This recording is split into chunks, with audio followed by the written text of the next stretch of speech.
Hello, AWSലെ RDS എന്ന് പറയുന്ന ഒരു സർവീസ് എടുക്കാം. അതായത് നമുക്ക് AWSൽ ഡാറ്റാബേസ് സർവീസ് പ്രൊവൈഡ് ചെയ്യുന്ന ഒരു സർവീസാണ് ഇത് RDS എന്ന് പറയുന്നത്.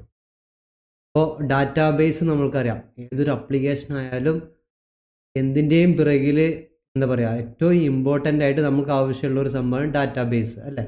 ഡാറ്റാബേസ് എന്ന് പറഞ്ഞു കഴിഞ്ഞാൽ നമ്മളുടെ ഡാറ്റ സ്റ്റോർ ചെയ്യാനുള്ള ഒരു സ്പേസ്. അപ്പോൾ നമ്മൾക്ക് ഒരുപാട് എന്താ പറയുക, ഫെമിലിയർ ആയിട്ടുള്ള ഡാറ്റാബേസസ് ഉണ്ടായിരിക്കും. മേ ബി നിങ്ങളെല്ലാവരും വർക്ക് ചെയ്തിട്ടുള്ള ഡാറ്റാബേസസ് ഉണ്ടായിരിക്കും. MySQL ഉണ്ടായിരിക്കും, MariaDB, PostgreSQL, ഒറാക്കിൾ, അങ്ങനെ MongoDB, ഏതെങ്കിലുമൊക്കെ ഡാറ്റാബേസസിൽ മേ ബി നിങ്ങൾ വർക്ക് ചെയ്തിട്ടുണ്ടായിരിക്കും.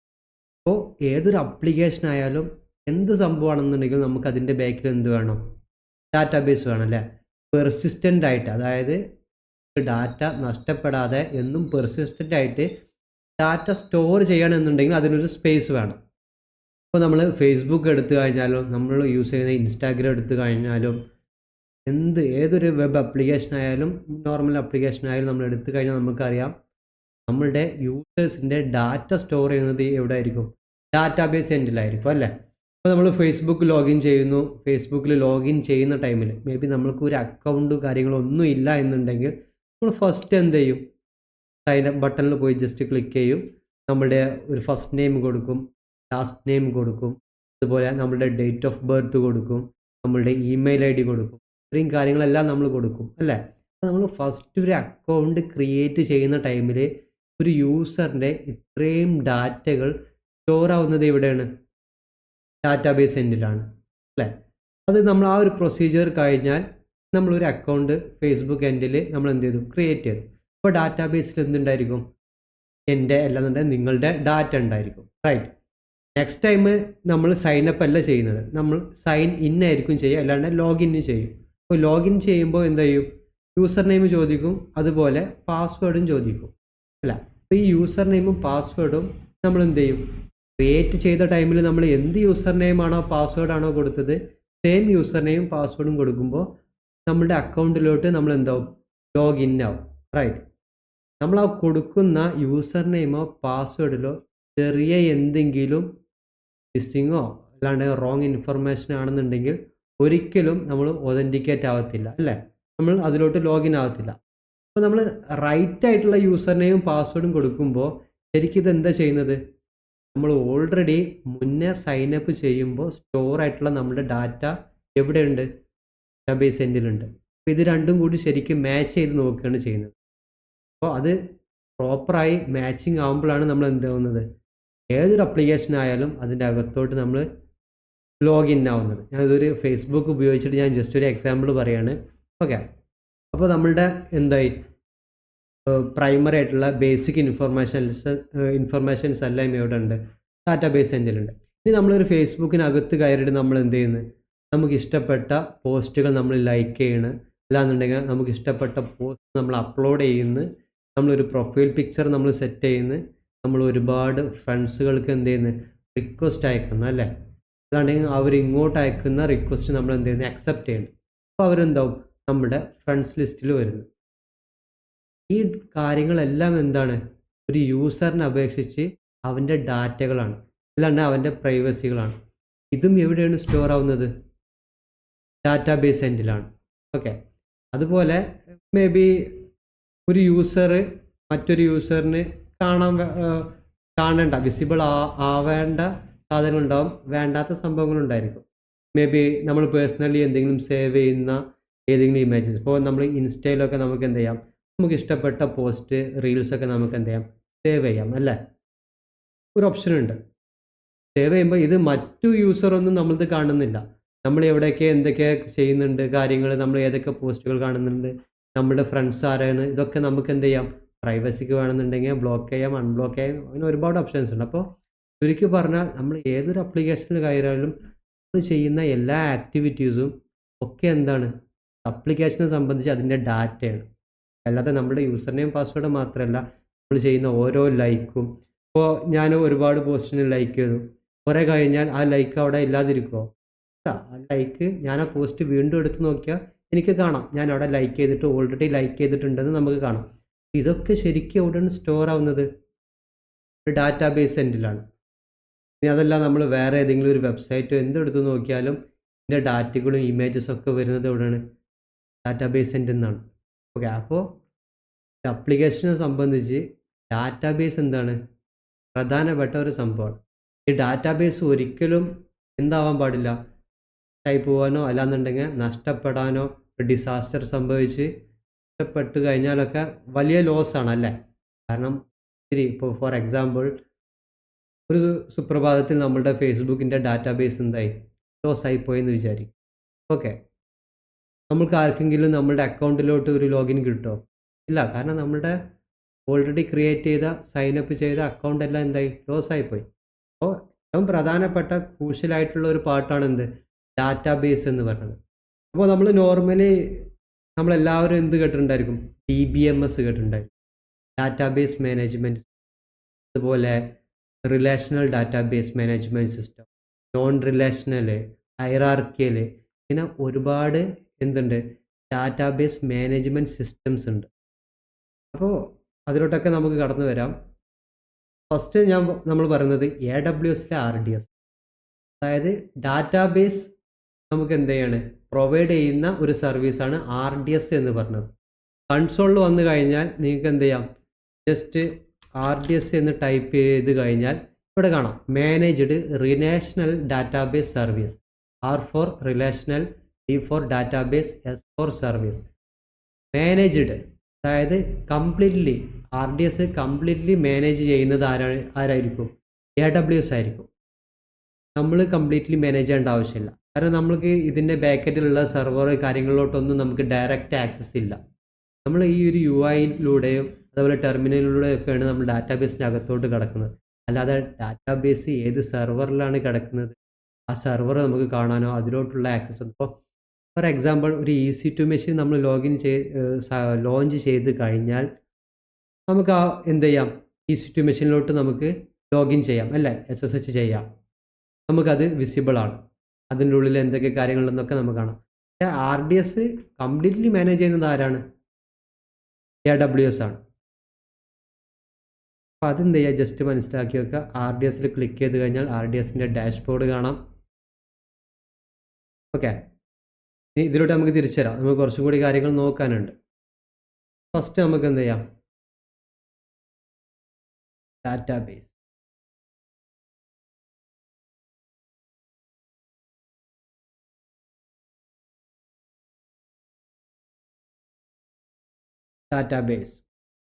ഡാറ്റാബേസ് എന്ന് സിസ്റ്റം, അതായത് ഇതൊരു സിസ്റ്റമാണ്. ഈ സിസ്റ്റത്തിൽ നമുക്ക് എന്ത് ചെയ്യാം, നമ്മുടെ ഡാറ്റാസ് സ്റ്റോർ ചെയ്യാം, അതുപോലെ നമുക്ക് ആവശ്യമുള്ളപ്പോൾ എന്ത് ചെയ്യാം, ആ ഡാറ്റ നമുക്ക് റിട്രീവ് ചെയ്യുന്നതും പോസിബിൾ ആണ്. ഓക്കെ, അപ്പോൾ നമ്മളുടെ ഡാറ്റ സ്റ്റോർ ചെയ്യാനും അത് മാനേജ് ചെയ്യുന്നതൊക്കെ ആയിട്ടുള്ള ഒരു സിസ്റ്റത്തെയാണ് നമ്മൾ എന്ത് പറയുന്നത്, ഡാറ്റാബേസ് എന്ന് പറയുന്നത്.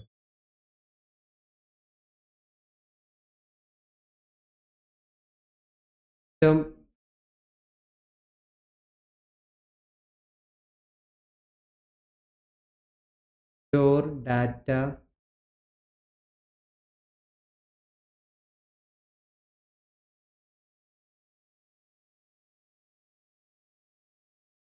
അതായത് നമ്മൾ ഡാറ്റ സ്റ്റോർ ചെയ്യാനും മാനേജ് ചെയ്യാനുള്ള ഒരു സിസ്റ്റം, അതിനാണ് നമ്മൾ ഡാറ്റാബേസ് എന്ന് പറയുന്നത്. അപ്പോൾ ഡാറ്റാബേസ് എന്താണെന്ന് മനസ്സിലായല്ലോ. ഇതിൽ ഡാറ്റാബേസ് മാനേജ്മെൻറ്റ് സിസ്റ്റം, അതായത് DBMS,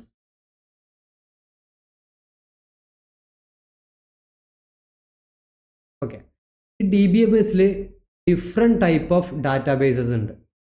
ഇപ്പോൾ നമ്മൾ കേൾക്കുന്ന MySQL ആയാലും MariaDB ആയാലും ഒറാക്കിൾ, MongoDB, അങ്ങനെ ഒത്തിരി നമ്മൾക്ക് ഫെമിലിയർ ആയിട്ടുള്ളതുണ്ട്, ഫെമിലിയർ അല്ലാത്തതുണ്ട്. ഓക്കെ, ഫെമിലിയർ ആയിട്ടുള്ള ഒരുപാട് ഡാറ്റാബേസസ് ഉണ്ട്.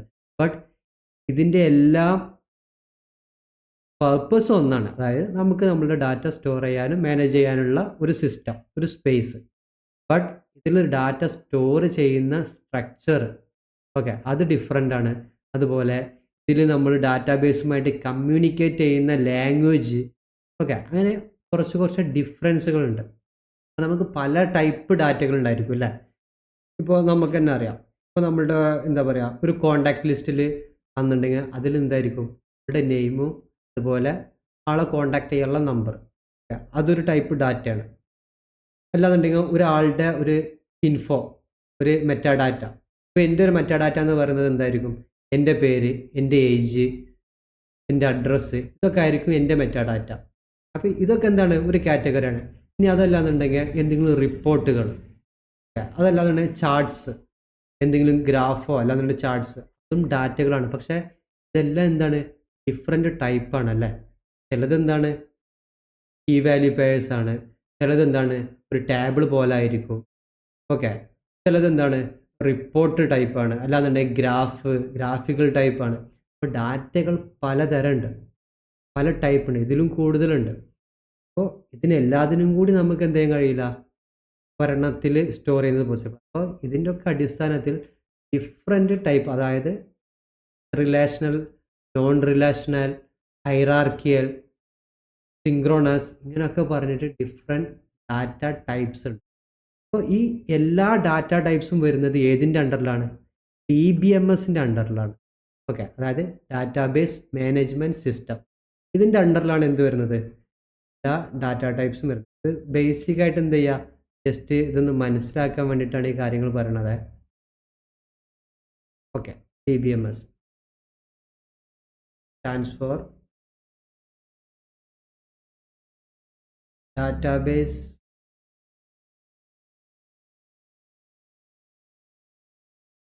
Management system.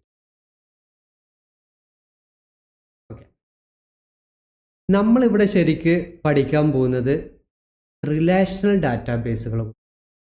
ഓക്കെ, അതായത് RDS നമുക്കറിയാം. AWS പ്രൊവൈഡ് ചെയ്യുന്ന RDS എന്താണ് നമ്മൾ പറഞ്ഞത്?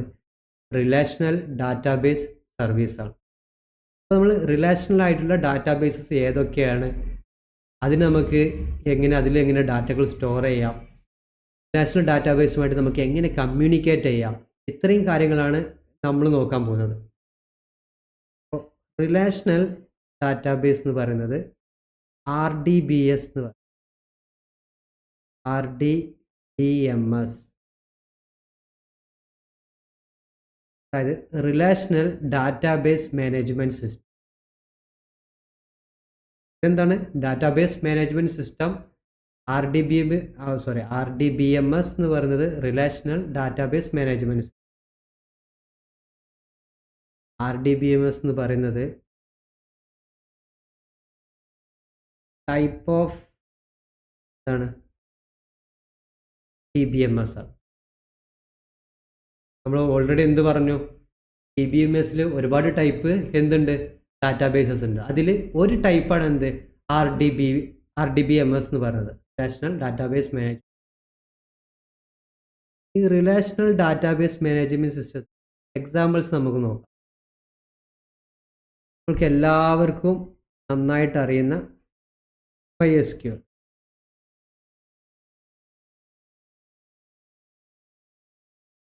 കളറിൽ ഇതിന് എക്സാമ്പിൾ എന്താണ്? MySQL. ഓക്കെ, MySQL എന്താണ്? ഒരു റിലേഷണൽ ഡാറ്റാബേസ് ആണ്. അതുപോലെ നിങ്ങൾ കേട്ടിട്ടുണ്ടായിരിക്കും MariaDB. MariaDB എന്താണ്? ഒരു റിലേഷണൽ ഡാറ്റാബേസ് ആണ്. അതുപോലെ PostgreSQL.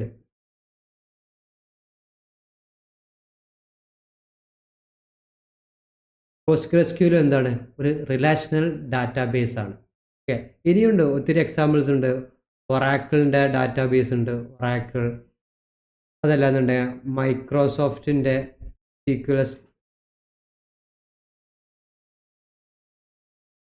SQL ഡാറ്റാബേസ് ഉണ്ട്. അല്ലാണ്ട് IBMൻ്റെ DB2 ഡാറ്റാബേസ് ഉണ്ട്. ഇതൊക്കെ എന്തിന് എക്സാമ്പിളാണ്? റിലേഷണൽ ഡാറ്റാബേസിന് എക്സാമ്പിൾസ് ആണ്. റിലേഷണൽ ഡാറ്റാബേസിന് നമ്മൾ എക്സാമ്പിൾ പറഞ്ഞു. ഇനി ഇതിൻ്റെ ഒരു പ്രത്യേകത പറയാം. റിലേഷണൽ ഡാറ്റാബേസിൽ നമ്മൾ എന്ത് ഡാറ്റ സ്റ്റോർ ചെയ്യുന്നതും ടാബുലാർ ഫോർമാറ്റിലായിരിക്കും. ഓക്കെ, അതായത് നമ്മൾ എന്ത് ഡാറ്റ സ്റ്റോർ ചെയ്യുന്നതും എങ്ങനെയായിരിക്കും? ടേബിൾ ആയിട്ടായിരിക്കും. ടേബിൾ എന്ന് പറഞ്ഞു കഴിഞ്ഞാൽ നമുക്കറിയാം റോസ് ഉണ്ടായിരിക്കും, കോളംസ് ഉണ്ടായിരിക്കും അല്ലേ? ഫോർ എക്സാമ്പിൾ ഞാനിവിടെ ഒരു ടേബിൾ വരാം. ഞാനിവിടെ ജസ്റ്റ് ഒരു ടേബിൾ എന്ത് ചെയ്യുന്നുണ്ട്? വരക്കുന്നുണ്ട്. ഓക്കെ, അപ്പോൾ ഈ ടേബിളിന് നമുക്ക് എന്ത് ചെയ്യാം,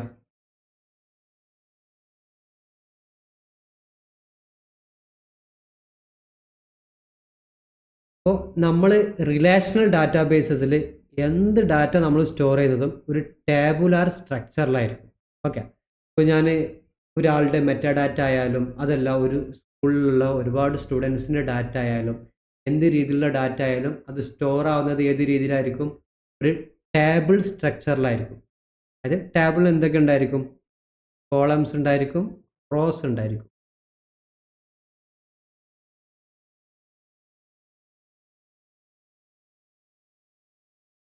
ഈ കാണുന്നതാണ് എന്ത്, ടേബിളിൻ്റെ റോ എന്ന് പറയുന്നത് അല്ലേ. ഇതൊരു row, second row, third row, fourth row, fifth. Columns ഉണ്ടായിരിക്കും.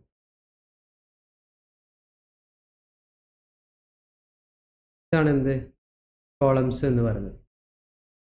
First column, second column, third column, fourth column.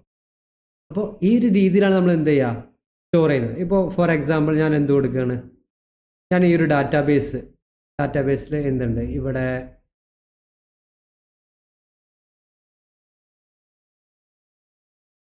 ഞാനൊരു ഐ ഡി കൊടുത്തു, കോളത്തിന് ഹെഡിങ് ആയിട്ട് ഞാൻ ഫസ്റ്റ് നെയിം എന്ന് കൊടുത്തു. ഓക്കെ, ഞാനിവിടെ എന്ത് ചെയ്തു, സെക്കൻഡ് നെയിം എന്ന് കൊടുത്തു. ഇവിടെ ഞാൻ എന്ത് ചെയ്തു, ജസ്റ്റ് പ്ലേസ് കൊടുത്തു. ഓക്കെ, അപ്പോൾ ഈ ടേബിളിൻ്റെ ഹെഡിങ് ആണ് ഇതെല്ലാം.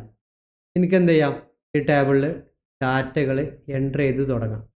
അപ്പോൾ ഐ ഡി വേണമെന്നുണ്ടെങ്കിൽ എനിക്ക് എന്ത് കൊടുക്കാം, ഇവിടെ 1 കൊടുക്കാം, 2 കൊടുക്കാം, 3 കൊടുക്കാം, 4 കൊടുക്കാം. ഫസ്റ്റ് നെയിം നമുക്ക് വേണമെന്നുണ്ടെങ്കിൽ ഞാനിപ്പോൾ ഏതെങ്കിലും ഒരു എംപ്ലോയീസിൻ്റെ, അല്ലാന്നുണ്ടെങ്കിൽ കുറച്ച് സ്റ്റുഡൻസിൻ്റെ എന്ത് ചെയ്യണം, അല്ലാന്നുണ്ടെങ്കിൽ നമ്മളുടെ കുറച്ച് സ്റ്റുഡൻസിൻ്റെ ഞാനൊരു ഡാറ്റ സെറ്റ് ചെയ്യണം. അപ്പോൾ ഞാൻ ടേബിളിൽ ഫസ്റ്റ് നെയിമിൽ ഞാൻ കൊടുത്തു റാം എന്ന് കൊടുത്തു. അവൻ്റെ സെക്കൻഡ് നെയിം ഞാൻ എന്ത് കൊടുത്തു, പ്രകാശ് എന്ന് കൊടുത്തു, റാം പ്രകാശ്. അതിൻ്റെ പ്ലേസ് ഞാൻ എന്ത് കൊടുത്തു, കൊച്ചി. നെക്സ്റ്റ് ആളുടെ എന്ത് കൊടുത്തു, സുജിത്ത്. സെക്കൻഡ് നെയിം ഞാൻ എന്തെങ്കിലും ഒരു പേര് കൊടുത്തു. അവൻ്റെ പ്ലേസും ഞാൻ എന്ത് ചെയ്തു, ആഡ് ചെയ്തു, കാലിക്കറ്റ് കൊടുത്തു. ഓക്കെ, അപ്പോൾ ഞാനൊരു ബൾക്ക് ഡാറ്റ, എന്ത് ഡാറ്റ സ്റ്റോർ ചെയ്യുന്നത് എങ്ങനെയായിരിക്കും, റിലേഷണൽ ഡാറ്റാബേസസിൽ ടേബിളായിട്ടായിരിക്കും ഉണ്ടായിരിക്കുക. അങ്ങനെ ഡാറ്റാബേസിൽ മുഴുവനും എന്തായിരിക്കും, ടേബിൾസ് ആയിരിക്കും ഉണ്ടായിരിക്കുക. എന്നിട്ട് നമ്മൾ എന്താ ചെയ്യാറ്, ഈ ടേബിളുകൾ തമ്മിൽ എന്തുണ്ടായിരിക്കും, എന്തെങ്കിലും ഒരു റിലേഷൻ ഉണ്ടായിരിക്കും. ഓക്കെ, അതായത് പ്രൈമറി കീ, ഫോറിൻ കീ എന്നൊക്കെ പറയും. ഈ പ്രൈമറി കീ, ഫോറിൻ കീ ഒക്കെ ഉപയോഗിച്ചിട്ടാണ് നമ്മൾ എന്ത് ചെയ്യുക, മറ്റു പല ടേബിളുമായിട്ട് നമ്മൾ റിലേഷൻസ് ക്രിയേറ്റ് ചെയ്യുന്നത്. അതുകൊണ്ടാണ് എന്ത് പറയുന്നത്, റിലേഷണൽ ഡാറ്റാബേസ് എന്ന് പറയുന്നത്. അപ്പോൾ റിലേഷണൽ ഡാറ്റാബേസിന് എക്സാമ്പിൾസ് ഒന്ന് ഓർക്കുക, MySQL, MariaDB, PostgreSQL. അപ്പോൾ ഇത്തരം ഡാറ്റാബേസസ് എല്ലാം എന്താണ്, റിലേഷണൽ ഡാറ്റാബേസസ് ആണ്. റിലേഷണൽ ഡാറ്റാബേസസിനകത്ത് നമ്മളുടെ ഡാറ്റ സ്റ്റോർ ആവുന്നത് മുഴുവനും ഒരു ടേബിൾ ഫോർമാറ്റിലായിരിക്കും. ഓക്കെ, ഇത്തരം ടേബിളുകളെല്ലാം പരസ്പരം എന്തായിരിക്കും, കണക്റ്റഡ് ആയിരിക്കും. പ്രൈമറി കീ, ഫോറിൻ കീ എല്ലാം ഉപയോഗിച്ച് എന്തായിരിക്കും, കണക്റ്റഡ് ആയിരിക്കും. അതുകൊണ്ടാണ് നമ്മൾ എന്ത് പറയുന്നത്, ഒരു റിലേഷൻ ഉണ്ടായിരിക്കും. പരസ്പരം ടാബുകൾ തമ്മിൽ കണക്റ്റഡ് ആയിരിക്കും, ഒരു റിലേഷൻ കീപ്പ് ചെയ്യും. അതുകൊണ്ടാണ് റിലേഷണൽ ഡാറ്റാബേസ് എന്ന് പറയുന്നത്. ഓക്കെ, ഇത്തരം റിലേഷണൽ ഡാറ്റാബേസുമായിട്ട് നമുക്ക് എന്ത് ചെയ്യണം, കമ്മ്യൂണിക്കേറ്റ് ചെയ്യേണ്ടി വരും അല്ലേ. നമ്മളൊരു ആസ് എ ഡെവോപ്സ് എഞ്ചിനീയർ നമ്മൾ കൂടുതലായിട്ടും ഡാറ്റാബേസസുമായി കമ്മ്യൂണിക്കേറ്റ് ചെയ്യുന്നത് ടെർമിനൽ വഴിയായിരിക്കും. ഓക്കെ, നമ്മളുടെ ഷെല്ല് വഴിയായിരിക്കും. അപ്പോൾ ഷെല്ല് വഴി നമ്മൾ എങ്ങനെയാണ് ഡാറ്റാബേസസിനുമായിട്ട് കമ്മ്യൂണിക്കേറ്റ് ചെയ്യുക. ഇപ്പോൾ നമുക്ക് ഒരുപാട് ഡാറ്റകൾ, ഇതിൽ നമുക്ക് വീണ്ടും ഡാറ്റ നമുക്ക് അപ്ഡേറ്റ് ചെയ്യേണ്ടി വരും. ഓക്കെ, ഉള്ള ഡാറ്റകൾ നമുക്ക് എന്ത് ചെയ്യേണ്ടി വരും, ആൾട്ടർ ചെയ്യേണ്ടി വരും. അല്ലാന്നുണ്ടെങ്കിൽ ഏതെങ്കിലും ഒരു ഡാറ്റ നമുക്ക് എടുത്ത് റിമൂവ് ചെയ്യേണ്ടി വരും. അപ്പോൾ ഇത്തരം കമ്മ്യൂണിക്കേഷൻസ് നമുക്ക് എന്ത് ചെയ്യേണ്ടി വരും, ഡാറ്റാബേസുമായിട്ട് ചെയ്യേണ്ടി വരും. ഇതെല്ലാം നമ്മൾ ചെയ്യുന്നത് SQL എന്ന് പറയുന്ന ഒരു ലാംഗ്വേജ് ഉപയോഗിച്ച്, സ്ട്രക്ചേർഡ് ക്വറി ലാംഗ്വേജ്. ഓക്കെ, ഇത്തരം കാര്യങ്ങൾ ബേസിക് ആയിട്ടൊന്ന് ഓർത്തിരിക്കാനാണ് ഇതൊക്കെ പറയുന്നത്. നമ്മൾ SQL SQL എന്ന് പറയുന്നത് എന്താണ്? ഒരു ലാംഗ്വേജ് ആണ്. Structured query language. ഈ SQL ഉപയോഗിച്ചിട്ടാണ് നമ്മൾ എന്ത് ചെയ്യുക? റിലേഷണൽ ആയിട്ടുള്ള എല്ലാ ഡാറ്റാബേസുമായിട്ടും നമ്മൾ കമ്മ്യൂണിക്കേറ്റ് ചെയ്യുന്നത്. ഫോർ എക്സാമ്പിൾ MySQLുമായിട്ട് നമ്മൾ എന്ത് ചെയ്യാറുണ്ട്? നമ്മളൊരു ഡാറ്റാബേസ് ക്രിയേറ്റ് ചെയ്യും, ഒരു യൂസറിനെ ക്രിയേറ്റ് ചെയ്യും അല്ലേ? ഡാറ്റാബേസ് എങ്ങനെ ക്രിയേറ്റ് ചെയ്യാറ്? ക്രിയേറ്റ് ഡാറ്റാബേസ് എന്ന് പറഞ്ഞിട്ട് ഡാറ്റാബേസിൻ്റെ ഒരു പേര് കൊടുക്കും, അറ്റ് ദ എൻഡിൽ സെമിക്കോളൻ കൊടുക്കും. അതെന്താണ്? ശരിക്കും SQL ഫോർമാറ്റാണ്. നമ്മൾ SQL ലാംഗ്വേജ് ഉപയോഗിച്ചിട്ടാണ് ഒരു ഡാറ്റാബേസ് നമ്മൾ ക്രിയേറ്റ് ചെയ്യുന്നത്. അതല്ലാന്നുണ്ടെങ്കിൽ ഡാറ്റാബേസിൻ്റെ അകത്ത് നമ്മളൊരു യൂസറിനെ ക്രിയേറ്റ് ചെയ്യുന്നതൊക്കെ SQL ലാംഗ്വേജ് ഉപയോഗിച്ചിട്ടാണ്, അല്ലാതെ ഷെൽ കമാൻഡുകളല്ല. അത് എന്താണ്? SQL ലാംഗ്വേജസ് ആണ്. അപ്പോൾ റിലേഷണൽ ആയിട്ടുള്ള നമ്മൾ പറഞ്ഞ MySQL ആയാലും MariaDB ആയാലും PostgreSQL ആയാലും ഇതുമായിട്ടൊക്കെ നമ്മൾ കമ്മ്യൂണിക്കേറ്റ് ചെയ്യുന്നത് SQL ലാംഗ്വേജ് ഉപയോഗിച്ച്. ഇനി ഒരു എക്സാമ്പിൾ കൂടി പറയാന്നുണ്ടെങ്കിൽ നമ്മളിപ്പോൾ സംസാരിച്ച റിലേഷണൽ ഡാറ്റാബേസുമായിട്ട് ഇതുപോലെ തന്നെ നോൺ റിലേഷണൽ ഡാറ്റാബേസസ് ഉണ്ട്.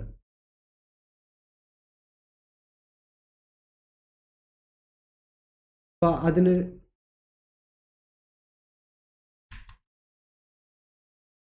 നോൺ റിലേഷണൽ ഡാറ്റാബേസസ് ഉണ്ട്. അപ്പോൾ അതിനൊരു എക്സാമ്പിൾ പറയുന്നുണ്ടെങ്കിൽ നിങ്ങൾ കേട്ടിട്ടുണ്ടായിരിക്കും MongoDB.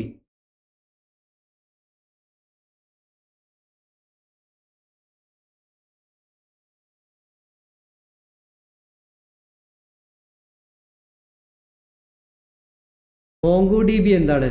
ഒരു നോൺ റിലേഷണൽ ഡാറ്റാബേസിന് എക്സാമ്പിളാണ്. അപ്പോൾ നമുക്കറിയാം റിലേഷണൽ അല്ല, അതിൻ്റെ അകത്ത് ഒരു ടാബുലാർ സ്ട്രക്ചറിലല്ല ഡാറ്റകൾ സ്റ്റോർ ചെയ്യുക. ടാബുലാർ സ്ട്രക്ചറിൽ റിലേഷണൽ ഡാറ്റാബേസസിലേ കാണത്തുള്ളൂ. നോൺ റിലേഷണലിന് എക്സാമ്പിളാണ് MongoDB. MongoDBയിൽ ഒരിക്കലും ടാബുലാർ ഫോർമാറ്റ് ആയിരിക്കത്തില്ല. MongoDBയിൽ കൂടുതലും വരുന്നത് കീ വാല്യൂ പെയർസ് ഒക്കെ ആയിട്ടാണ് ഡാറ്റകൾ സ്റ്റോർ ചെയ്യുന്നത്. അതുപോലെ നമ്മൾ SQL ഉപയോഗിച്ചിട്ടല്ല MongoDBയുമായിട്ടൊന്നും നമ്മൾ കമ്മ്യൂണിക്കേഷൻ നടത്തും. SQL only for relational databases. MongoDB എന്താണ്? നോൺ റിലേഷണൽ ആണ്. അതുകൊണ്ട് നമ്മൾ SQL അല്ല ഉപയോഗിക്കുക, കൂടുതൽ JSON ബേസ്ഡ് ആയിട്ടുള്ള രീതിയിലാണ് നമ്മൾ എന്ത് ചെയ്യുക? കമ്മ്യൂണിക്കേഷൻ നടത്തുന്നതും. അതുപോലെ MongoDBക്ക് അതിൻ്റേതായിട്ടുള്ള എന്താ പറയുക കമാൻഡുകൾ കാര്യങ്ങളെല്ലാം ഉണ്ട്. അതൊക്കെ ഉപയോഗിച്ചിട്ട് നമ്മൾ കീ വാല്യൂ പെയർസ് ഒക്കെ ആയിട്ടാണ് അതിൽ സ്റ്റോർ ചെയ്യുക. ജസ്റ്റ് ആ രണ്ട് ഡിഫറൻസുകൾ മനസ്സിലാക്കാൻ വേണ്ടി ഒരു എക്സാമ്പിൾ പറഞ്ഞതേ ഉള്ളൂ. ഓക്കെ, ഞാനിവിടെ ജസ്റ്റ് എന്ത് ചെയ്തിട്ടുണ്ട്? ഒരു ആർക്കിടെക്ചർ ഞാനിവിടെ ജസ്റ്റ് ക്രിയേറ്റ് ചെയ്തിട്ടുണ്ട്. അപ്പോൾ ഇത് രണ്ടും ഡിഫറെൻ്റ് ആണ്. ഇതൊരു ആർക്കിടെക്ചറാണ്, ഇതൊരു ആർക്കിടെക്ചറാണ്. അതായത് ഇതെന്ത് വിചാരിക്കുക? നമ്മളുടെ EC2 മെഷീൻ ആണെന്ന് ജസ്റ്റ് ഒന്ന് ഇമാജിൻ ചെയ്യും. നമ്മുടെ EC2 മെഷീനാണ്, ഇത് EC2 മെഷീനാണ്. അതുപോലെ ഇതും എന്താണ്? നമ്മളുടെ EC2 മെഷീൻസ് ആണ്. അപ്പോൾ നിങ്ങൾ 2 tier 3 tier ആർക്കിടെക്ചർ എന്നൊക്കെ കേട്ടിട്ടുണ്ടാവുമെന്ന് വിചാരിക്കുന്നത്. അതായത് 2 tier എന്ന് പറഞ്ഞു കഴിഞ്ഞാൽ ഫ്രണ്ട് എൻഡും ബാക്ക് എൻഡും മാത്രമുള്ള ഒരു ആപ്ലിക്കേഷനാണ് നമ്മൾ 2 tier എന്ന് പറയുന്നത്. ഓക്കെ, 3 tier എന്ന് പറയുമ്പോൾ ഫ്രണ്ട് എൻഡ് ഉണ്ടായിരിക്കും, ബാക്ക് എൻഡ് ഉണ്ടായിരിക്കും, അതുപോലെ ഡാറ്റാബേസ് ഉണ്ടായിരിക്കും. ഇങ്ങനെ വരുന്ന ടിയർ ബേസ്ഡ് ആയിട്ട് വരുന്ന ആപ്ലിക്കേഷനാണ് നമ്മൾ എന്ത് പറയുന്നത്? 3 tier എന്ന് പറയുന്നത്. ഇവിടെ ഈ കാണുന്നത് വെബ് സെർവർ ഉണ്ട്. അതായത് ഒരു ആപ്ലിക്കേഷൻ്റെ വെബ് സെർവർ ഉണ്ട്. നമ്മൾക്ക് ഫ്രണ്ട് എൻഡിലോട്ട് നമ്മുടെ ആപ്ലിക്കേഷൻ്റെ കാര്യങ്ങൾ ഡിസ്പ്ലേ ചെയ്ത് കാണിക്കാൻ, അല്ലാണ്ട് സെർവ് ചെയ്യാൻ വേണ്ടിയിട്ട് ഒരു വെബ് സെർവർ ഉണ്ട്, ആപ്ലിക്കേഷൻ ഉണ്ട്. അതുപോലെ അതിൻ്റെ ബാക്ക് എൻഡിൽ ഡാറ്റ സ്റ്റോർ ചെയ്യാൻ അതിൻ്റെ ഒരു ഡാറ്റാബേസ് ഉണ്ട്. ഓക്കെ, അപ്പോൾ ഇതാണ് 3 tier ആർക്കിടെക്ചർ വരുന്ന ഒരു ആപ്ലിക്കേഷനാണ്. ഓക്കെ, ഇതിൽ ആപ്ലിക്കേഷൻ എന്തുണ്ടായിരിക്കും? ഫ്രണ്ട് എൻഡ് ബാക്ക് എൻഡ്, അല്ലാന്നുണ്ടെങ്കിൽ ഫ്രണ്ട് എൻഡും ഡാറ്റാബേസും മാത്രം ഉണ്ടായിരിക്കത്തുള്ളൂ. അപ്പോൾ അതിനെ നമ്മൾ എന്ത് പറയും? 2 tier ആർക്കിടെക്ചർ എന്നും പറയും. ഇവിടെ ഞാനിപ്പോൾ ജസ്റ്റ് നിങ്ങൾക്ക് കാണിച്ചു തരുന്നത് 3 tier ആർക്കിടെക്ചർ വരുന്ന ഒരു ആപ്ലിക്കേഷനാണ്. വെബ് സെർവർ ഉണ്ട്, ആപ്ലിക്കേഷൻ ഉണ്ട്, ഡാറ്റാബേസ് ഉണ്ട്. അപ്പോൾ നമ്മളിപ്പോൾ ഇവിടെ പറയാൻ പോകുന്നത്, നിങ്ങളെല്ലാവരും മേ ബി MySQL ആണെന്നുണ്ടെങ്കിലും MariaDB ആണെന്നുണ്ടെങ്കിലും സെർവറിൽ ഇൻസ്റ്റാൾ ചെയ്തിട്ടുണ്ടായിരിക്കും അല്ലേ? ഇപ്പോൾ ഫോർ എക്സാമ്പിൾ ഒരു EC2 മെഷീൻ ഞാൻ എടുക്കുകയാണ്. നമ്മുടെ AWS നിന്നും ഒരു EC2 മെഷീൻ ഞാൻ ലോഞ്ച് ചെയ്തു. ആ EC2 മെഷീൻ്റെ അകത്ത് എനിക്ക് എന്ത് ചെയ്യാൻ കഴിയും? വളരെ സിമ്പിളായിട്ട് ഈസി ആയിട്ട് എന്ത് ചെയ്യാൻ പറ്റും? ഒരു ഡാറ്റാബേസ് ഇൻസ്റ്റാൾ ചെയ്യുന്നത് എളുപ്പമാണ് അല്ലേ? കമാൻഡ് ലൈനിൽ എനിക്ക് പോയിട്ട് ആപ്റ്റ് ഇൻസ്റ്റാൾ MariaDB എന്നോ അല്ലാതെ ആപ്റ്റ് ഇൻസ്റ്റാൾ Postgres എന്നോ MySQL എന്നൊക്കെ അടിച്ചു കഴിഞ്ഞാൽ ഒരു MySQL ഡാറ്റാബേസ് എനിക്ക് എന്ത് ചെയ്യും, നമ്മുടെ EC2 മെഷീനിൽ അല്ലാന്നുണ്ടെങ്കിൽ ഒരു സെർവറിൽ എനിക്ക് ഇൻസ്റ്റാൾ ചെയ്യാം, എനിക്കത് യൂസ് ചെയ്യാം, അതിലെനിക്ക് എന്ത് ചെയ്യാം, ഡാറ്റകൾ സ്റ്റോർ ചെയ്യാം. ഫോർ എക്സാമ്പിൾ, നിങ്ങൾ ഇനീഷ്യൽ ഘട്ടത്തിൽ എപ്പോഴെങ്കിലും ആരെങ്കിലും വേർഡ് പ്രസ് ഇൻസ്റ്റാൾ ചെയ്തിട്ടുണ്ടെങ്കിൽ നിങ്ങൾക്കറിയാം, ലാംപ് സ്റ്റാക്ക് ഒക്കെ ഉപയോഗിച്ച് ഒരു വേർഡ് പ്രസ് ചെയ്തവരാണെന്നുണ്ടെങ്കിൽ നമ്മൾ എന്ത് ചെയ്യും, ഒരു സെർവർ എടുക്കും. ആ സെർവറിൽ എന്ത് ചെയ്യും, അപ്പാശയ കാര്യങ്ങളെല്ലാം നമ്മൾ കോൺഫിഗർ ചെയ്യും. അത് കഴിഞ്ഞിട്ട് PHPക്ക് ആവശ്യമായിട്ടുള്ള മൊഡ്യൂൾസ് കാര്യങ്ങളൊക്കെ നമ്മൾ സെറ്റ് ചെയ്യും. അത് കഴിഞ്ഞിട്ട് നമ്മൾ എന്ത് ചെയ്യും, ഏതെങ്കിലും ഒരു SQL അല്ലാതെ റിലേഷണൽ ഡാറ്റാബേസ് നമ്മൾ എന്ത് ചെയ്യും, ഇൻസ്റ്റാൾ ചെയ്യും. കണ്ടോ, അവിടെയും ശ്രദ്ധിക്കണം, നമ്മൾ റിലേഷണൽ ഡാറ്റാബേസസ് ആണ് കൂടുതലായിട്ടും ഇൻസ്റ്റാൾ ചെയ്യാറ്. MariaDBയോ MySQL ഒക്കെയാണ് നമ്മൾ എന്ത് ചെയ്യാറ്, ഇൻസ്റ്റാൾ ചെയ്യാറ്. ചിലവർ പോസ്റ്റ്ഗ്രസും എടുക്കും. ഓക്കെ, അപ്പോൾ അതൊക്കെ നമ്മൾ ഡാറ്റാബേസ് എവിടെയാണ് ഇൻസ്റ്റാൾ ചെയ്യുന്നത്, സെർവറിനകത്താണ് അല്ലേ. അതുപോലെ ഒരു ആർക്കിടെക്ചറാണ് ഇത്. EC2-നകത്ത് എന്തുണ്ട്, ഒരു സിംഗിൾ EC2-ൻ്റെ അകത്ത് എന്ത് ചെയ്തിട്ടുണ്ട്, ഒരു വെബ് സെർവർ ഇൻസ്റ്റാൾ ചെയ്തിട്ടുണ്ട്. അതുപോലെ തന്നെ ആ വെബ് സെർവറിൽ അപ്ലിക്കേഷൻ്റെ കോഡും ഞാൻ എന്ത് ചെയ്തിട്ടുണ്ട്, ഡിപ്ലോയ് ചെയ്തിട്ടുണ്ട്. സെയിം സെർവറിൽ തന്നെ ഞാൻ എന്ത് ചെയ്തിട്ടുണ്ട്, ആ അപ്ലിക്കേഷൻ്റെ ഡാറ്റാബേസും ഞാൻ എന്ത് ചെയ്തിട്ടുണ്ട്, ഡിപ്ലോയ് ചെയ്തിട്ടുണ്ട്.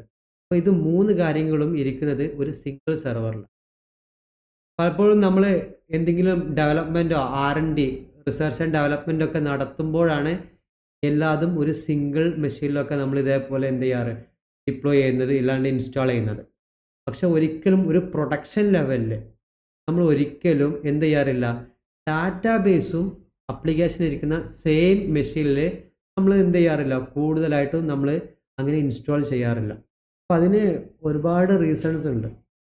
ഒന്ന് എന്ന് പറയുന്നത്, ഇതിപ്പോൾ ഒരു പ്രൊഡക്ഷൻ ആണെന്ന് വിചാരിക്കും, ഒരു പ്രൊഡക്ഷൻ എൻവയോൺമെൻ്റ് ആണ്. ഓക്കെ, ഇപ്പോൾ ഗോ ലൈവായിട്ട് റൺ ചെയ്യുന്ന ഒരു ആപ്ലിക്കേഷൻ ഇരിക്കുന്ന സെർവറാണ്, അതിലാണ് ഡാറ്റാബേസ് ഉള്ളത്. എന്തെങ്കിലും ഒരു റീസൺ മൂലം നമ്മളുടെ ഈ സെർവർ ക്രാഷ് ആയി, അല്ലാന്നുണ്ടെങ്കിൽ AWSൽ നിന്ന് എടുത്ത EC2 മെഷീൻ ആണെന്നുണ്ടെങ്കിൽ അതിൻ്റെ അവൈലബിലിറ്റി സോണിൽ എന്തെങ്കിലും ഒരു നെറ്റ്വർക്ക് ഫെയിൽ ഓവറോ അല്ലാന്നുണ്ടെങ്കിൽ എന്തെങ്കിലും ഒരു ഫെയിൽ ഓവർ സംഭവിച്ചാൽ നമുക്കിവിടെ എന്തും കൂടെ നഷ്ടപ്പെടും, ഡാറ്റാബേസും കൂടെ നമുക്ക് നഷ്ടപ്പെടും. അപ്പോൾ ഡാറ്റാബേസ് നമ്മൾ പ്രോപ്പറായിട്ട് ഒരു ബാക്കപ്പ് ഒന്നും വേറെ എവിടെയും നമ്മൾ കീപ്പ് ചെയ്ത് വെച്ചിട്ടില്ലാന്നുണ്ടെങ്കിൽ അത് വളരെ ഒരു വലിയ ലോസ് ആയിരിക്കും അല്ലേ. അപ്പോൾ അത്തരം കാര്യങ്ങൾ കൊണ്ടും ഒന്നും നമ്മൾ എന്ത് ചെയ്യാറില്ല, ഇരിക്കുന്ന സെയിം അവൈലബിലിറ്റി സോണിലോ അല്ലാന്നുണ്ടെങ്കിൽ സെയിം EC2 മെഷീനിലോ ഒരു ഡാറ്റാബേസും നമ്മൾ പ്രൊഡക്ഷൻ ലെവലിൽ ഹൈ ലെവലൊന്നും നമ്മൾ ചെയ്യാറില്ല. നമ്മൾ എന്ത് ചെയ്യും, കണ്ടോ, ഓവറിട്ടിട്ട് ഞാൻ ഇവിടെ ചെയ്തിട്ടുണ്ട്. വെബ് സെർവർ ആപ്ലിക്കേഷനൊക്കെ മേ ബി ഏതെങ്കിലും ഒരു EC2 മെഷീനിലായിരിക്കും. ഓക്കെ, ഡാറ്റാബേസ് എന്തായിരിക്കും, വേറെ ഒരു EC2 മെഷീനിൽ, അല്ലാന്നുണ്ടെങ്കിൽ വേറെ ഒരു അവൈലബിലിറ്റി സോണിൽ തന്നെ വേറൊരു EC2 മെഷീനിലായിരിക്കും നമ്മൾ എന്ത് ചെയ്യുക, ഡാറ്റാബേസൊക്കെ നമ്മൾ ഡിപ്ലോയ് ചെയ്യുന്നത്. എന്നിട്ട് അതിന് നമ്മൾ എന്ത് ചെയ്യും, സെപ്പറേറ്റ് ബാക്കപ്പ് കാര്യങ്ങളെല്ലാം, ഒരു ഡിസാസ്റ്റർ സംഭവിച്ചാൽ അത് റിക്കവറി ചെയ്യാനുള്ള ആവശ്യമായിട്ടുള്ള എല്ലാ സെറ്റപ്പും നമ്മൾ എന്ത് ചെയ്യും, ചെയ്തു വെക്കും. അപ്പോൾ ജസ്റ്റ് അത് നിങ്ങൾക്ക് കാണിച്ചു തന്നെന്നുള്ളൂ. നമുക്ക് എന്ത് ചെയ്യാൻ പറ്റും, ഒരു ഡാറ്റാബേസ് EC2 മെഷീനിലൊക്കെ നമുക്ക് ഇൻസ്റ്റാൾ ചെയ്യുന്നത് പോസിബിൾ ആണ്. ഓക്കെ, നമ്മളിപ്പോഴും AWSൻ്റെ RDSലോട്ട് വന്നിട്ടില്ല കേട്ടോ. നമ്മളിപ്പോഴും ഡാറ്റാബേസിനെ കുറിച്ചിട്ടുള്ള ഓരോരോ സ്റ്റോറികളാണ് പറയണത്. നമുക്ക് എന്ത് ചെയ്യാം, EC2 മെഷീനിലും നമുക്ക് സിമ്പിളായിട്ട്, അല്ലാതെ ഏത് സെർവറിലും നമുക്ക് വേണമെന്നുണ്ടെങ്കിൽ നമ്മുടെ ലാപ്ടോപ്പിൽ വരെ എന്ത് ചെയ്യാം, ഏതെങ്കിലുമൊക്കെ നമുക്ക് ഇൻസ്റ്റാൾ ചെയ്യാം. പോസ്റ്റ്ഗ്രസ് വേണമെന്നുണ്ടെങ്കിൽ പോസ്റ്റ്ഗ്രസ് ഇൻസ്റ്റാൾ ചെയ്യാം. ഓക്കെ, അതും മനസ്സിലാക്കി വെക്കാം. ഇനി നമ്മൾ RDS യൂസ് ചെയ്യാനുള്ളൊരു കാരണം, ഇപ്പോൾ ചില ടൈമിൽ നമ്മൾ എന്ത് ചെയ്യും, RDS ചില പ്രൊജക്റ്റിൽ നമ്മൾ RDS യൂസ് ചെയ്യില്ല. നമ്മൾ എന്ത് ചെയ്യത്തുള്ളൂ, ഇതുപോലെ ഏതെങ്കിലും ഒരു EC2 മെഷീനിലായിരിക്കും നമ്മൾ ഡാറ്റാബേസ് ഇൻസ്റ്റാൾ ചെയ്യുന്നത്. അതിന് കുറച്ച് റീസൺസ് ഉണ്ട്. ഒന്ന്, നമുക്ക് എന്ത് പറയാം, നമ്മുടെ ക്ലയൻറ്റിൻ്റെ റിക്വയർമെൻറ്റ്, അല്ലാണ്ട് നമ്മുടെ വെൻഡർ, അല്ലാതെ ക്ലയൻറ്റ് ഓർ നമ്മുടെ വെൻഡർ.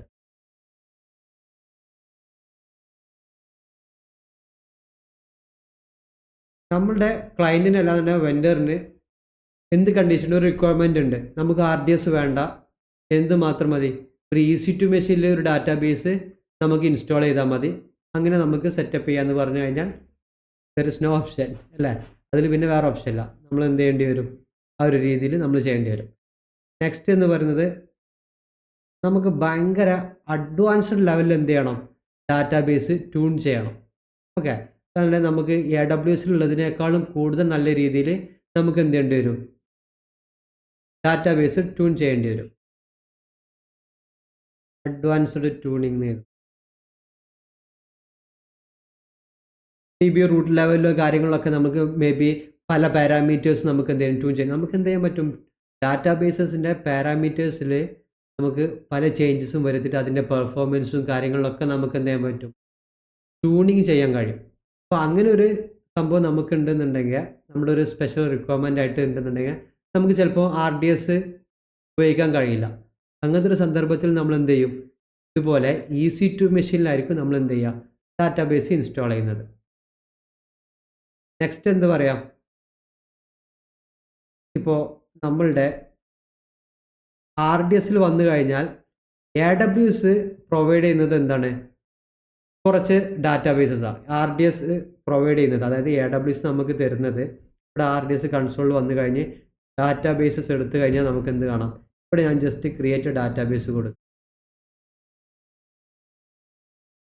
അപ്പോൾ ഇവിടെ നമുക്ക് കാണാം, കണ്ടോ, MySQL ഉണ്ട്, MariaDB ഉണ്ട്, Oracle ഉണ്ട്, IBM DB2 ഉണ്ട്, മൈക്രോസോഫ്റ്റ് SQL ഉണ്ട്, PostgreSQL ഉണ്ട്. അങ്ങനെ കുറച്ച് ഡാറ്റാബേസസ് ആണ് ആര് നമുക്ക് പ്രൊവൈഡ് ചെയ്യുന്നത്, RDS പ്രൊവൈഡ് ചെയ്യുന്നത്. അപ്പോൾ നമുക്ക് മേ ബി ഇതിലുള്ള ഡാറ്റാബേസസ് ഒന്നുമല്ല നമുക്ക് വേണ്ടത്, നമുക്ക് വേറെ ഏതെങ്കിലും ഡാറ്റാബേസസ് ആണ് വേണ്ടതെന്നുണ്ടെങ്കിൽ ഡെഫിനറ്റ്ലി നമുക്കറിയാം RDSൽ അത് അവൈലബിൾ അല്ല. അപ്പോൾ നമ്മൾ എന്ത് ചെയ്യേണ്ടി വരും, ഇതുപോലെ EC2ൽ ഇൻസ്റ്റാൾ ചെയ്യേണ്ടി വരും.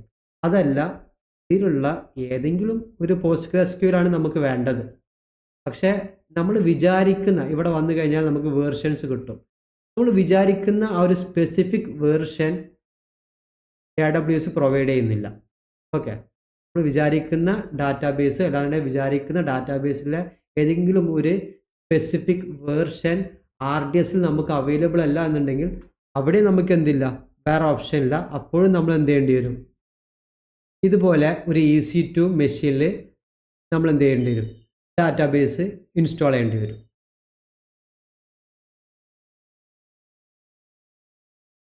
ഏതെങ്കിലും ഒരു സ്പെസിഫിക് വേർഷൻ അല്ലാന്നുണ്ടെങ്കിൽ ഏതെങ്കിലും ഒരു സ്പെസിഫിക് ഡാറ്റാബേസ് നമ്മുടെ AWS സപ്പോർട്ട് ചെയ്യണില്ല എന്നുണ്ടെങ്കിൽ നമ്മൾ അതിൻ്റെ ആ സ്പെസിഫിക് വേർഷനൊക്കെ എടുത്തിട്ട് ഒരു EC2ൽ നമ്മൾ തന്നെ ആ ഒരു ഇൻഫ്രാ കാര്യങ്ങളെല്ലാം നമ്മൾ സെറ്റ് ചെയ്യേണ്ടി വരും. ഇനി നമ്മൾ എപ്പോഴാണ് ഇത്രയും കാര്യങ്ങളൊക്കെയാണ് മെയിനായിട്ട് വരുന്ന റീസൺ.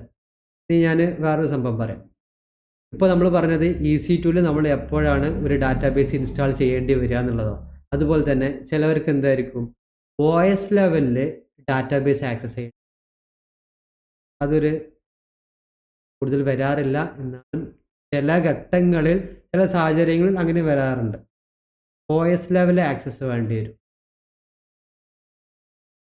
ചില പ്രൊജക്റ്റിനൊക്കെ റിക്വയർമെൻറ്റ് അല്ലാന്നുണ്ടെങ്കിൽ അതിൻ്റെ ഒരു ആവശ്യകത ഉണ്ടെന്നുണ്ടെങ്കിലും നമ്മൾ ഇതുപോലെ ഒരു EC2 മെഷീനും ഡാറ്റാബേസ്, കാരണം EC2 മെഷീനിൽ നമുക്കറിയാം, ഇപ്പോൾ ഞാൻ ഈ EC2 മെഷീനിൽ ഉബുണ്ടു ആണ് യൂസ് ചെയ്യുന്നത്, അല്ല ഒരു OS ഉണ്ട്, ആ ഉബുണ്ടുവിലാണ് ഞാൻ എന്ത് ചെയ്തിട്ടുള്ളത്, ഡാറ്റാബേസ് ഞാൻ ഇൻസ്റ്റാൾ ചെയ്തത്. അപ്പോൾ ഒരു OS ലെവലിൽ എന്തെങ്കിലും നമുക്ക് പാച്ചിങ്ങോ അല്ലെങ്കിൽ അപ്ഗ്രേഡേഷനോ കാര്യങ്ങളൊക്കെ ചെയ്യേണ്ടി ഒരു സാഹചര്യമാണ് എന്നുണ്ടെങ്കിൽ തീർച്ചയായിട്ടും നമ്മൾ ഒരു EC2 മെഷീനിൽ തന്നെ ഒരു ഡാറ്റാബേസ് നമ്മൾ ഇൻസ്റ്റാൾ ചെയ്യേണ്ടി വരും.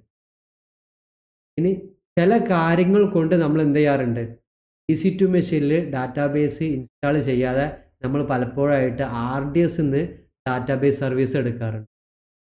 അപ്പോൾ അത് ഏതൊക്കെ സാഹചര്യങ്ങളിലാണെന്ന് നമുക്ക് എന്ത് ചെയ്യാം, അതൊന്ന് ജസ്റ്റ് നോക്കാം. ഇനി എപ്പോഴാണ് നമ്മൾ കൂടുതലായിട്ട് RDS ഡിപ്പെൻഡ് ചെയ്യണമെന്നുള്ളത്.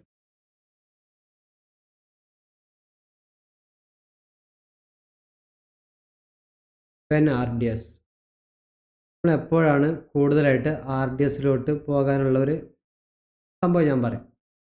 ഫോർ എക്സാമ്പിൾ, ഒരു ഡാറ്റാബേസ് ആണെന്നുണ്ടെങ്കിൽ ആ ഡാറ്റാബേസിൽ നമ്മൾ എന്ത് ചെയ്യേണ്ടി വരും, പാച്ചിങ് അതിൻ്റെ കാര്യങ്ങൾ മാനേജ് ചെയ്യേണ്ടി വരും. അതല്ല അതിൻ്റെ OS ലെവലിൽ എന്തെങ്കിലും അപ്ഗ്രേഡേഷൻ നമ്മൾ ചെയ്യേണ്ടി വരും. അപ്പോൾ ഇത്തരം കാര്യങ്ങളൊക്കെ നമ്മളൊരു EC2 മെഷീനിലാണ് ഞാനൊരു ഡാറ്റാബേസ് ഇൻസ്റ്റാൾ ചെയ്തിട്ടുള്ളത് എന്നുണ്ടെങ്കിൽ ആസ് എ ഡെവോപ്സ് എഞ്ചിനീയർ അല്ലാന്നുണ്ടെങ്കിൽ ഒരു അഡ്മിൻ എന്ന രീതിയിൽ ഞാൻ വേണം എന്ത് ചെയ്യാൻ, മാനുവലി അതിൻ്റെ പാച്ചിങ്ങും കാര്യങ്ങളും അപ്ഗ്രേഡ് ചെയ്യാനും അപ്ഡേറ്റ് ചെയ്യുന്നതൊക്കെ ഞാൻ മാനുവലി ചെയ്യണം. അതെന്താണ്, ഒരു ഓവർ ഹെഡ് ജോബാണ്. ഓക്കെ, ബട്ട് നമ്മൾ RDS ആണ് എടുക്കുന്നതെന്നുണ്ടെങ്കിൽ നമുക്കറിയാം RDS എന്താണ്, കംപ്ലീറ്റ്ലി AWS മാനേജ്ഡ് സർവീസാണ്. അതായത് അത്തരം കാര്യങ്ങളിലൊന്നും നമ്മൾ പറയേണ്ട ആവശ്യമില്ല. ഒരു ഡാറ്റാബേസിൻ്റെ എല്ലാ രീതിയിലുള്ള മാനേജ്മെൻറ്റും അതിൻ്റെ പാച്ചിങ് കാര്യങ്ങളൊക്കെ ആര് നോക്കിക്കോളും, AWS നോക്കിക്കോളും. അപ്പോൾ നമുക്കിവിടെ എന്താണ്, ഒരു അഡ്മിൻ ഓവർ ഹെഡ് നമുക്കിവിടെ കുറഞ്ഞു കിട്ടും.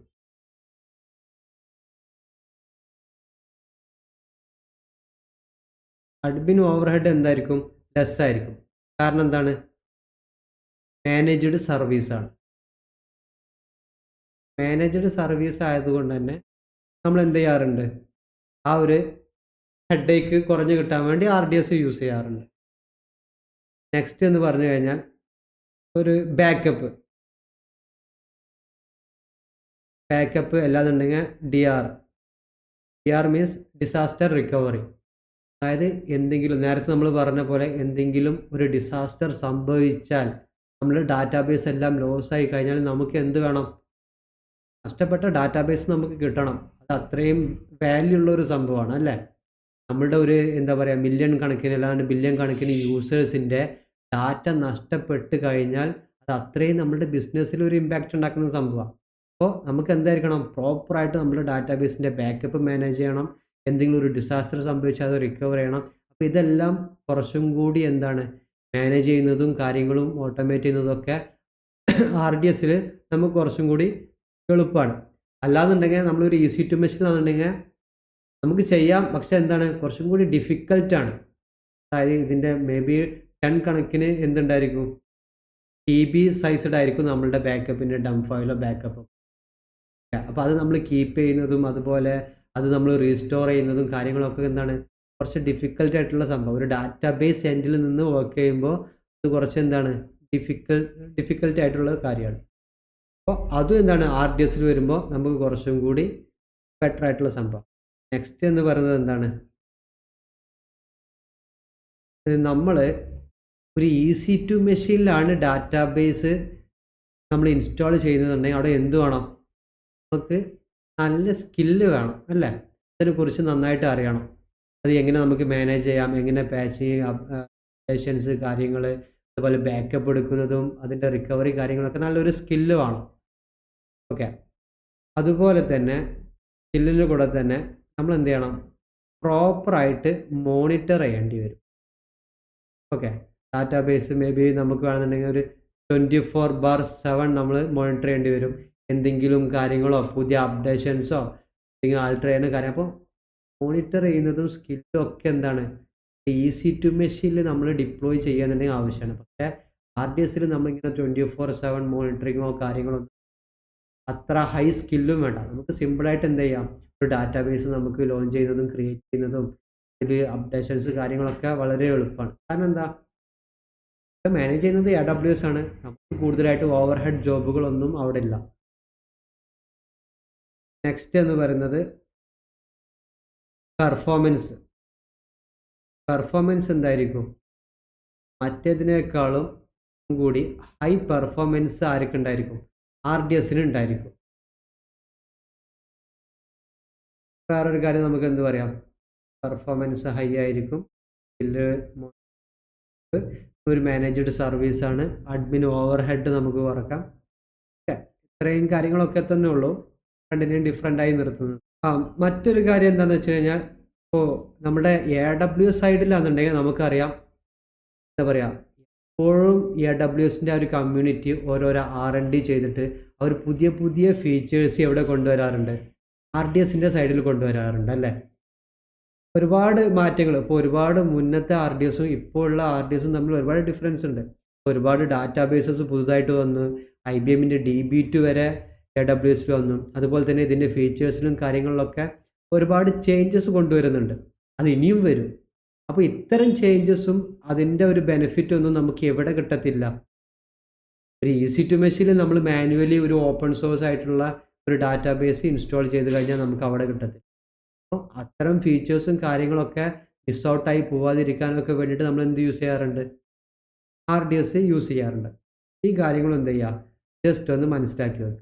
നെക്സ്റ്റ് നമുക്ക് എന്ത് ചെയ്യാം, ജസ്റ്റ് ഒരു ഡെമോ. അതായത് ഇതെൻ്റെ ഒരു ഈസി ടു മെഷീനാണ്. ഇതിൽ നമ്മൾ RDS ഒന്നല്ല തൽക്കാലം ഇപ്പോൾ യൂസ് ചെയ്യുന്നത്. നോർമലി നമ്മൾ എന്ത് ചെയ്യണം, ഒരു പോസ്റ്റ്ഗ്രസോ അല്ലാണ്ട് MariaDBയോ ഞാൻ ഈ ഒരു സെർവറിൽ മാനുവലി ഇൻസ്റ്റാൾ ചെയ്യണേ. RDS അല്ല ഞാൻ യൂസ് ചെയ്യുന്നത്, മാനുവലി ഇൻസ്റ്റാൾ ചെയ്യാം. നമ്മുടെ ഡാറ്റാബേസിനെ കുറിച്ച് ഒരുപാട് കാര്യങ്ങളൊക്കെ ജസ്റ്റ് ഒന്ന് ഓവറോൾ മനസ്സിലാക്കി. ഇനി നമുക്ക് എങ്ങനെ ഒരു ഡാറ്റാബേസ് മാനുവലി ഇൻസ്റ്റാൾ ചെയ്യാം, RDS അല്ല, മാനുവലി എങ്ങനെ ഇൻസ്റ്റാൾ ചെയ്യാമെന്ന് നോക്കാം. ഞാൻ ജസ്റ്റ് എന്ത് ചെയ്യാണ്, ഒരു PostgreSQL ഞാൻ ഇൻസ്റ്റാൾ ചെയ്യാണ്. പോസ്റ്റ്ഗ്രസിൻ്റെ കൂടെ PostgreSQL കോൺട്രി പാക്കേജും കൂടി ഞാൻ എന്ത് ചെയ്യുന്നുണ്ട്, ഇൻസ്റ്റാൾ ചെയ്യുന്നുണ്ട്. കോൺട്രി പാക്കേജ് എന്ന് പറഞ്ഞാൽ കുറച്ചും കൂടി കൂടുതൽ അഡ്വാൻസ്ഡ് ആയിട്ടുള്ള ഫീച്ചേഴ്സും കാര്യങ്ങളൊക്കെ ഉണ്ട്. അതുകൊണ്ടാണ് ആ പാക്കേജും കൂടെ ഞാൻ ഇൻസ്റ്റാൾ ചെയ്യുന്നത്. ഓക്കെ, ജസ്റ്റ്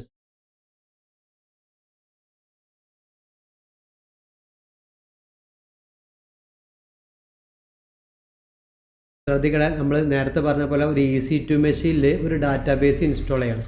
മേ ബി പലർക്കും ഇതെങ്ങനെ ഇൻസ്റ്റാൾ ചെയ്യാമെന്ന് അറിയാത്തവരുണ്ടായിരിക്കും. അതുകൊണ്ടാണ് ജസ്റ്റ് ഒരു ഡെമോ കാണിച്ചു തരുന്നത്.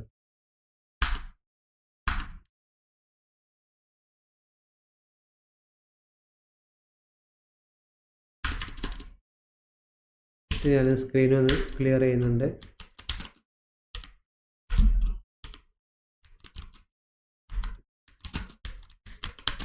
നമുക്ക് എന്ത് ചെയ്യാം, പോസ്റ്റ്ഗ്രസ് ഒന്ന് സ്റ്റാർട്ട് ചെയ്യാം, ആ സർവീസ് ഒന്ന് സ്റ്റാർട്ട് ചെയ്യാം. നമ്മൾ ജസ്റ്റ് ഇൻസ്റ്റാൾ ചെയ്തതല്ലേ ഉള്ളൂ. ഞാൻ അതൊന്ന് സ്റ്റാർട്ട് ചെയ്തു. നമുക്ക് എന്ത് ചെയ്യാം, അതിൻ്റെ സ്റ്റാറ്റസ് ഒന്ന് നോക്കാം. ഓക്കെ, കണ്ടോ, ഇപ്പോൾ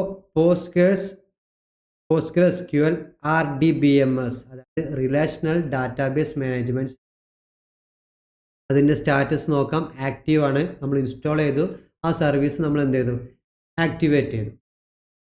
പോസ്റ്റ്ഗ്രസ് നമ്മൾ ഇൻസ്റ്റാൾ ചെയ്യുമ്പോൾ പോസ്റ്റ്ഗ്രസിൻ്റെ കൂടെ പോസ്റ്റ്ഗ്രസ് എന്ന് പറയുന്ന ഒരു യൂസറും കൂടെ ക്രിയേറ്റ് ആവുന്നുണ്ട് അതിൻ്റെ ബാക്ക്-എൻഡിൽ. ഓക്കെ, നമ്മൾ ക്രിയേറ്റ് ചെയ്തതല്ല, ഓട്ടോമാറ്റിക്കായിട്ട് നമ്മളൊരു പോസ്റ്റ്ഗ്രസ് നമ്മുടെ ഒരു സെർവറിൽ ഇൻസ്റ്റാൾ ചെയ്യുമ്പോൾ പോസ്റ്റ്ഗ്രസ് എന്ന് പറയുന്ന ഒരു യൂസറും ഒരു ഡാറ്റാബേസും ശരിക്കും എന്താവുന്നുണ്ട്, ഇൻസ്റ്റാൾ ആവുന്നുണ്ട്. അപ്പോൾ ഇവിടെ ഇപ്പോൾ നിൽക്കുന്നത് എൻ്റെ ഉബുണ്ടു യൂസറാണ്. നമുക്ക് എന്ത് ചെയ്യാം, ഞാൻ ജസ്റ്റ് യൂസർ പോസ്റ്റ്ഗ്രസ് എന്ന് പറയുന്ന യൂസറിലോട്ട് ഞാൻ സ്വിച്ച് ചെയ്തു. കണ്ടോ, ഇപ്പോൾ ഞാൻ നിൽക്കുന്നത് ആ ഒരു പോസ്റ്റ്ഗ്രസ് യൂസറായിട്ടാണ്. ഇവിടെ ഞാൻ എന്ത് ചെയ്യാണ്, PSQL എന്ന് പറഞ്ഞു കഴിഞ്ഞാൽ ഡാറ്റാബേസിൻ്റെ ആ ഒരു ഇൻ്റർഫേസിലോട്ട്, അല്ലാണ്ട് ആ ഒരു ഷെല്ലിലോട്ടുള്ള ഒരു എൻട്രിയാണ്. ഓക്കെ, PSQL എന്ന് ടൈപ്പ് ചെയ്ത് കഴിഞ്ഞാൽ ഇപ്പോൾ നിൽക്കുന്നത് കണ്ടോ, ഞാനിപ്പോൾ നിൽക്കുന്നത് ഡാറ്റാബേസിൻ്റെ ഉള്ളിലാണ്. ഓക്കെ, ഇവിടെ നമുക്ക് വേണമെന്നുണ്ടെങ്കിൽ ക്യാപിറ്റൽ ലെറ്ററിൽ. ഇനി ഞാൻ സംസാരിക്കുന്നത് ഇപ്പോൾ നമ്മൾ എന്ത് ചെയ്യാണ്, ഡാറ്റാബേസുമായിട്ടാണ് കമ്മ്യൂണിക്കേറ്റ് ചെയ്യുന്നത്. ഞാനിപ്പോൾ നിൽക്കുന്നത് ഡാറ്റാബേസിൻ്റെ ഉള്ളിലാണ്. ഡാറ്റാബേസുമായിട്ട് ഞാൻ കമ്മ്യൂണിക്കേറ്റ് ചെയ്യുന്നത് എങ്ങനെയാണ്, റിലേഷണൽ ഡാറ്റാബേസിൽ SQL ഉപയോഗിച്ചിട്ടാണ് അല്ലേ. ഞാൻ അവിടെ just show database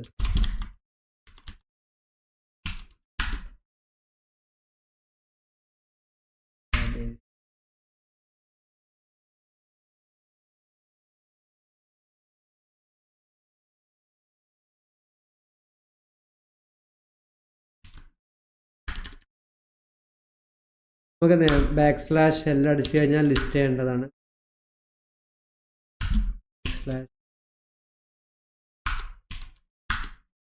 okay, \l അടിച്ചു കഴിഞ്ഞാൽ ലിസ്റ്റ് ചെയ്യും ഡാറ്റാബേസിൽ എന്തൊക്കെ കാര്യങ്ങളുണ്ട്. പോസ്റ്റ്ഗ്രസിൽ ഇങ്ങനെയാണ്. ഓക്കെ, \l അടിച്ചു കഴിഞ്ഞപ്പോൾ എനിക്ക് എന്ത് ചെയ്തു, എൻ്റെ ഡാറ്റാബേസിൽ എന്തൊക്കെ കാര്യങ്ങളുണ്ടെന്ന് ഇവിടെ ലിസ്റ്റ് ആയി വന്നിട്ടുണ്ട്. അപ്പോൾ ഇതിൽ കണ്ടോ, പോസ്റ്റ്ഗ്രസ് ഇതൊരു ഡാറ്റാബേസ് ആണ്. ഓക്കെ, അതായത് ഞാൻ നേരത്തെ പറഞ്ഞ പോലെ പോസ്റ്റ്ഗ്രസ് നമ്മൾ ഇൻസ്റ്റാൾ ചെയ്യുമ്പോൾ, സെർവറിൽ ഇൻസ്റ്റാൾ ചെയ്യുമ്പോൾ പോസ്റ്റ്ഗ്രസ് എന്ന് പറയുന്ന ഒരു യൂസറും ഒരു ഡാറ്റാബേസും ക്രിയേറ്റ് ആയി വരും. ഇതാണ് ഇവിടെ കാണുന്നത്. Ctrl+L അടിച്ചാൽ സ്ക്രീൻ ക്ലിയർ ആവും. നമുക്ക് എന്ത് വേണ്ട, ആ ഡാറ്റാബേസ് വേണ്ട, നമുക്ക് നമ്മളുടേതായിട്ടുള്ള ഒരു ഡാറ്റാബേസ് ക്രിയേറ്റ് ചെയ്യാം. ഞാനിപ്പോൾ SQL ആണ് ഞാൻ എന്ത് ചെയ്യുന്നത്, കമ്മ്യൂണിക്കേറ്റ് ചെയ്യുന്നത്. ഇതാണ് നമ്മൾ ഡാറ്റാബേസിലോട്ട് കൊടുക്കുന്ന ക്വറി നമ്മൾ എങ്ങനെ കൊടുക്കുന്നത്, SQL ലാംഗ്വേജ് ഉപയോഗിച്ചിട്ടാണ് കൊടുക്കുന്നത്. ഞാൻ ക്രിയേറ്റ് ഡാറ്റാബേസ് ക്യാപിറ്റൽ ലെറ്റർ ഇട്ടാലും സ്മോൾ ലെറ്റർ ഇട്ടാലും എക്സിക്യൂഷൻ സംഭവിക്കും. പക്ഷേ അതിൻ്റെ ഒരു സ്റ്റാൻഡേർഡ് വേ എന്ന് പറയുന്നത് എന്താണ്, ക്യാപിറ്റൽ ലെറ്ററിൽ ഇങ്ങനെ കൊടുത്തിട്ട് ആവശ്യമുള്ള ക്യാപിറ്റലിൽ കൊടുക്കാം. ക്രിയേറ്റ് ഡാറ്റാബേസ് കൊടുത്ത് നമുക്ക് എന്ത് ചെയ്യാം, ഞാനൊരു ഡാറ്റാബേസ് ഡിപ്പാർട്ട്മെൻറ്റ് എന്ന് കൊടുക്കാം. എന്നിട്ട് അത് എൻഡിൽ നമ്മൾ എന്ത് ചെയ്യണം, സെമികോളൻ ഇടണം, എന്നാലേ ആ ഒരു SQL ക്വറി എക്സിക്യൂട്ട് ആവത്തുള്ളൂ. ഓക്കെ, കേട്ടോ, ഇതാണ് അതിൻ്റെ ഒരു സ്റ്റാൻഡേർഡ് വേ. ആ ഒരു ക്വറി നമ്മൾ എന്ത് ചെയ്യുക, ക്യാപിറ്റൽ ഇടുക. സ്മോൾ ഇട്ടാലും വർക്ക് ആവും, ഇഷ്യൂസ് ഒന്നുമില്ല. ബെസ്റ്റ് പ്രാക്ടീസ് എന്നുള്ള രീതിയിൽ ഡിപ്പാർട്ട്മെൻറ്റ് എന്ന് കൊടുത്തു. ഇപ്പോൾ കണ്ടോ, ക്രിയേറ്റ് ഡാറ്റാബേസ്. അപ്പോൾ ഡിപ്പാർട്ട്മെൻറ്റ് എന്ന പേരിൽ നമ്മൾ എന്ത് ചെയ്തു, ഒരു ഡാറ്റാബേസ് ക്രിയേറ്റ് ചെയ്തു. \l വീണ്ടും അടിച്ചു കഴിഞ്ഞാൽ വരും. കണ്ടോ, ഡിപ്പാർട്ട്മെൻറ്റ് എന്ന് പറയുന്ന ഒരു ഡാറ്റാബേസ് എന്തായിട്ടുണ്ട്, അവിടെ ക്രിയേറ്റ് ആയിട്ടുണ്ട്. ഞാൻ ജസ്റ്റ് സ്ക്രീൻ ഒന്ന് ക്ലിയർ ചെയ്യുന്നുണ്ട്. ഇപ്പോൾ നമ്മൾ എന്ത് ചെയ്തു, പോസ്റ്റ്ഗ്രസിൻ്റെ അകത്ത് ഡിപ്പാർട്ട്മെൻറ്റ് എന്ന് പറയുന്ന ഒരു ഡാറ്റാബേസ് ഞാൻ ക്രിയേറ്റ് ചെയ്തു. ഈ ഡാറ്റാബേസിൻ്റെ അകത്ത് എനിക്ക് എന്തെങ്കിലും ഡാറ്റ സ്റ്റോർ ചെയ്യണമെന്നുണ്ടെങ്കിൽ എനിക്ക് ഫസ്റ്റ് എന്ത് വേണം, ഒരു ടേബിൾ ക്രിയേറ്റ് ചെയ്യണം അല്ലേ. അപ്പോൾ അതുകൊണ്ട് ഞാൻ എന്ത് ചെയ്യണം, ഒരു ടേബിൾ ക്രിയേറ്റ് ചെയ്യണം. ക്രിയേറ്റ് ടേബിൾ എന്ന് കൊടുത്ത് ഓക്കെ. ഇനി നമുക്ക് എന്ത് ചെയ്യാം, ടേബിളിന് ഒരു പേര് കൊടുക്കാം. നമ്മൾ ഡാറ്റാബേസിന് ഡിപ്പാർട്ട്മെൻറ്റ് എന്ന് കൊടുത്തില്ല, എംപ്ലോയീസ് എന്ന് കൊടുക്കാം. എംപ്ലോയീസ് എന്ന് പറയുന്ന ഒരു ടേബിൾ ക്രിയേറ്റ് ചെയ്യണമെന്ന് ഞാൻ പറഞ്ഞു കൊടുക്കും. അപ്പോൾ എംപ്ലോയീസ് എന്നുള്ള പേരിൽ ടേബിൾ. ഈ ടേബിളിൻ്റെ അകത്ത് ഓക്കെ, ഇപ്പോൾ ടേബിളിന് നമ്മൾ ജസ്റ്റ് ഒരു പേര് മാത്രം കൊടുത്തിട്ടുള്ളൂ, എംപ്ലോയീസ് നമുക്ക് ഐഡൻറ്റിഫൈ ചെയ്യാൻ വേണ്ടി ടേബിളിന് ഒരു പേര് കൊടുത്തു. ഇനി ബ്രാക്കറ്റ് ഇട്ടിട്ട് എന്ത് ചെയ്യണം, ഇതിൻ്റെ അകത്ത് എത്ര കോളം വേണം. ഓക്കെ, നമ്മൾ നേരത്തെ വരച്ച് കാണിച്ചതാണ് അല്ലേ. അതായത് first name, I D, first name, last name, place, ഇങ്ങനെയാണ് നമ്മൾ കൊടുത്തത്. അതുപോലെ നമ്മൾ എന്ത് ചെയ്യണം, ഞാനിവിടെ ജസ്റ്റ് എൻ്റർ അടിക്കുകയാണ്. ഞാൻ ഇവിടെ സെമിക്കോളൻ ഇടാതാണ് എൻ്റർ അടിച്ചത്, അതുകൊണ്ട് എക്സിക്യൂഷൻ നടക്കത്തില്ല. ഇവിടെ കണ്ടോ, ബ്രാക്കറ്റ് സ്റ്റിൽ ഓപ്പൺ ആണ്. ഞാൻ എന്ത് ചെയ്യണം, ഐ ഡി, നമുക്ക് ഫസ്റ്റ് കോളത്തിൻ്റെ ഹെഡിങ് എന്തായിരിക്കണം, ഐ ഡി എന്നായിരിക്കണം. ആ ഐ ഡി കഴിഞ്ഞിട്ട് നമ്മൾ എന്ത് ചെയ്യണം, അത് ഏത് തരത്തിലുള്ള ഡാറ്റ ടൈപ്പ് ആണെന്നും കൂടി നമ്മൾ മെൻഷൻ ചെയ്യണം. അപ്പോൾ ഐ ഡി എന്ന് പറയുമ്പോൾ ഡെഫിനറ്റ്ലി നമുക്കറിയാം 1 2 3 4 ഇൻറ്റിജർ വാല്യൂസ് ആയിരിക്കും അല്ലേ. അപ്പോൾ അതുകൊണ്ട് ഞാൻ ഇവിടെ ഇൻറ്റിജറിൻ്റെ ഷോർട്ട് ഇൻറ്റ് എന്ന് മെൻഷൻ ചെയ്തു. ഓക്കെ, കോമ ഇട്ടു. നെക്സ്റ്റ് ഞാൻ എൻ്റർ അടിച്ചിട്ട് ഞാൻ എന്ത് ചെയ്യണം, അടുത്ത കോളത്തിൻ്റെ പേര് കൊടുക്കുക. നമുക്ക് എന്ത് കൊടുക്കാം, ഫസ്റ്റ് നെയിം എന്ന് ഞാൻ കൊടുക്കും, ഫസ്റ്റ് നെയിം. അപ്പോൾ ഫസ്റ്റ് നെയിമിൽ എന്താ വരിക, 1 2 3 എന്നൊന്നും ആയിരിക്കില്ല വരിക. എന്തായിരിക്കും, ടെക്സ്റ്റ് ആയിരിക്കും അല്ലേ, നമ്മളുടെ നെയിം ആയിരിക്കും, സ്ട്രിങ് ആയിരിക്കും. അപ്പോൾ അതെന്താണ്, വാർക്കാർ എന്ന് പറയുന്ന ഡാറ്റ ടൈപ്പാണ്. പോസ്റ്റ്ഗ്രസിൽ വാർക്കാർ എന്ന് പറയാം, അതായത് ക്യാരക്ടർ വാരിങ് എന്നൊക്കെ പറയും. അപ്പോൾ ഈ വാർക്കാർ നമുക്ക് എന്ത് കൊടുക്കാം, ഫസ്റ്റ് നെയിം ആയതുകൊണ്ട് ഇപ്പോൾ ചിലപ്പോൾ കുറച്ച് ലെങ്തി ആയിട്ടുള്ള പേരായിരിക്കും എന്ന് വിചാരിക്കുക. അങ്ങനെ നമുക്ക് എത്ര വരെ അലൊക്കേഷൻ കൊടുക്കുക, അതിൻ്റെ ആ ഒരു സൈസും കൂടി ഞാൻ ജസ്റ്റ് 50 എന്ന് കൊടുത്തുന്നുള്ളൂ. നിങ്ങൾക്ക് വേണമെങ്കിൽ എത്രയും കൊടുക്കാം, 70 എത്രയും കൊടുക്കാം. ഓക്കെ, ജസ്റ്റ് കോമ ഇട്ടു. കോമ ഇടണേ, കോമ ഇടാൻ മറക്കരുത്. എൻ്റർ അടിച്ചു. നെക്സ്റ്റ് കോളത്തിൻ്റെ പേര് നമുക്ക് എന്താ പറയുന്നത്, സെക്കൻഡ് അല്ലേ, സെക്കൻഡ് നെയിം. സെക്കൻഡ് നെയിം എന്തായിരിക്കും, ഡാറ്റ ടൈപ്പ് വാർക്കാർ. നമുക്ക് എന്ത് കൊടുക്കാം, അതും ഞാനൊരു 50 കൊടുക്കും. Okay,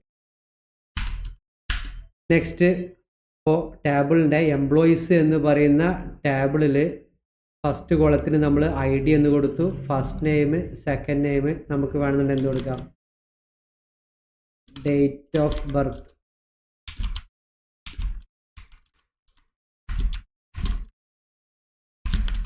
date of birth. Date of birth date എന്ന് പറയുന്ന ഡാറ്റ ടൈപ്പിലാണ് വരിക. ഓക്കെ, ഞാൻ ജസ്റ്റ് എന്ത് ചെയ്തു, കോമ ഇട്ടു.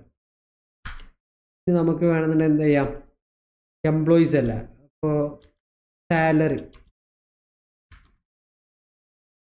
സാലറിന്നോ അല്ലാന്നുണ്ടെങ്കിൽ പ്ലേസോ എന്തും കൊടുക്കട്ടോ. ആളുടെ പ്ലേസ്, പ്ലേസ് എന്തായിരിക്കും, വാർക്കാർ ആയിരിക്കും അല്ലേ. വാർക്കാർ വരുമ്പോൾ ചിലപ്പോൾ വലിയ പ്ലേസസൊക്കെ ആയിരിക്കും, വലിയ ഒരുപാട് ലെറ്റേഴ്സൊക്കെ ഉള്ള എന്തായിരിക്കും, പ്ലേസ് ആയിരിക്കും. അതുകൊണ്ട് ഞാൻ എന്ത് കൊടുക്കുകയാണ്, ഒരു 100 കൊടുക്കുന്നുണ്ട്.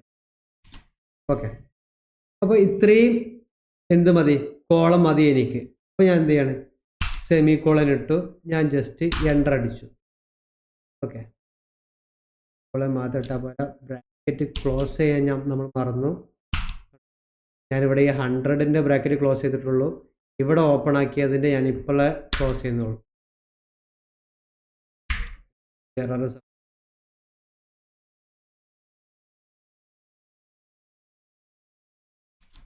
ബ്രാക്കറ്റ് ഇടാം.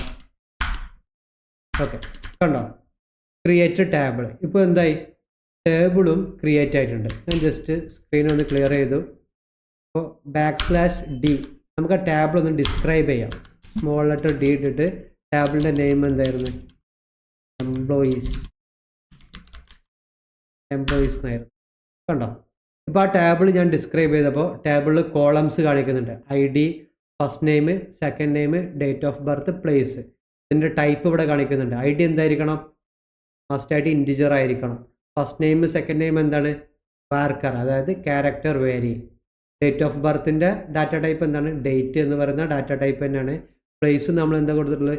ക്യാരക്ടർ വേരിങ് കൊടുത്തത്. ജസ്റ്റ് ഞാൻ ആ ടേബിൾ ഒന്ന് ഡിസ്ക്രൈബ് ചെയ്ത് കാണിച്ചു തന്നതാണ്. ആ ടേബിളിൻ്റെ മൊത്തത്തിലുള്ളൊരു മുഴുവനായിട്ടുള്ളൊരു വ്യൂ നിങ്ങൾക്ക് കാണുന്നുണ്ടെങ്കിൽ നമുക്ക് എന്ത് ചെയ്യാം? സെലക്ട് കുറി ഉപയോഗിച്ചിട്ട് സെലക്ട് സ്റ്റാർ മീൻസ് ഓൾ. ആ ടേബിളിലുള്ള എല്ലാതും നമുക്ക് വേണം. സെലക്ട് സ്റ്റാർ, എല്ലാതും സെലക്ട് ചെയ്യണം. ഫ്രം എന്ന് പറഞ്ഞാൽ എവിടെ നിന്ന്, അതായത് നമ്മളുടെ എംപ്ലോയീസ് എന്ന് പറയുന്ന ടേബിളിൽ നിന്നും എല്ലാതും നമ്മൾ എന്ത് ചെയ്യണം? സെലക്ട് കുറി ഉപയോഗിച്ചിട്ട് ജസ്റ്റ് ലിസ്റ്റ് ചെയ്യാൻ പോകണം. കണ്ടോ? അപ്പോൾ സെലക്ട് സ്റ്റാർ ഫ്രം എംപ്ലോയീസ് എന്ന് പറയുന്നത് നമ്മുടെ ടേബിളാണ്. അപ്പോൾ ടേബിളിലുള്ള എല്ലാ ഡാറ്റയും ഞാൻ ജസ്റ്റ് സെലക്ട് കുറി ഉപയോഗിച്ച് നിങ്ങൾക്ക് കാണിച്ചു തരാണ്. കണ്ടോ? കറക്റ്റ് ഒരു ടേബിൾ ഫോർമാറ്റിലായി. ഇവിടെ താഴോട്ടൊന്നും റോസ് ഇല്ലാത്തത് നമ്മൾ ജസ്റ്റ് ടേബിൾ ക്രിയേറ്റ് ചെയ്ത് ആ ടേബിളിലെ എല്ലാ കോളത്തിനും ഒരു ഹെഡിങ് കൊടുത്തിട്ടുള്ളൂ. അപ്പോഴും നമ്മൾ എന്ത് ചെയ്തിട്ടില്ല? അതിൻ്റെ അകത്തോട്ട് ഒരു തരത്തിലുള്ള ഡാറ്റയും നമ്മൾ ഇൻസേർട്ട് ചെയ്തിട്ടില്ല. ഓക്കെ, നെക്സ്റ്റ് നമ്മൾ അതാണ് ചെയ്യാൻ പോകുന്നത്. ഇൻസേർട്ട് ചെയ്യാൻ വേണ്ടിയിട്ട് നമ്മൾ എന്ത് ചെയ്യാം?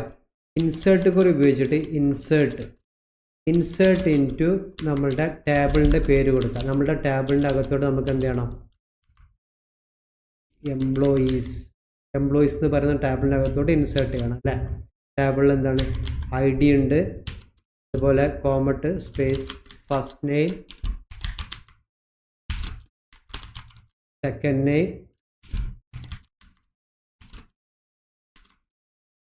ഡേറ്റ് ഓഫ് ബർത്ത്, അതുപോലെ നെക്സ്റ്റ് നമ്മൾ എന്താ കൊടുത്തിരുന്നത്? Date of birth, place. ഞാൻ എന്ത് ചെയ്യണം? ബ്രാക്കറ്റ് ക്ലോസ് ചെയ്യണം. ജസ്റ്റ് എൻ്റർ അടിച്ചു. നെക്സ്റ്റ് ഞാൻ എന്താ പറയണത്? വാല്യൂസ്, അതായത് ഇൻസേർട്ട് ഇൻറ്റു എംപ്ലോയീസ് എന്ന് പറയുന്ന ടേബിളിൻ്റെ കോളൻ നെയിം കൊടുത്തു. നെക്സ്റ്റാണ് ഞാൻ എന്ത് പറയുന്നത്?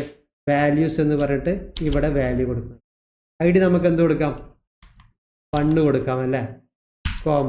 അത് കഴിഞ്ഞിട്ട് ഫസ്റ്റ് നെയിം നമ്മൾ എന്ത് ചെയ്യണം? സിംഗിൾ ഇൻവേർട്ട് കോമയിൽ നമ്മൾ എന്ത് ചെയ്യണം?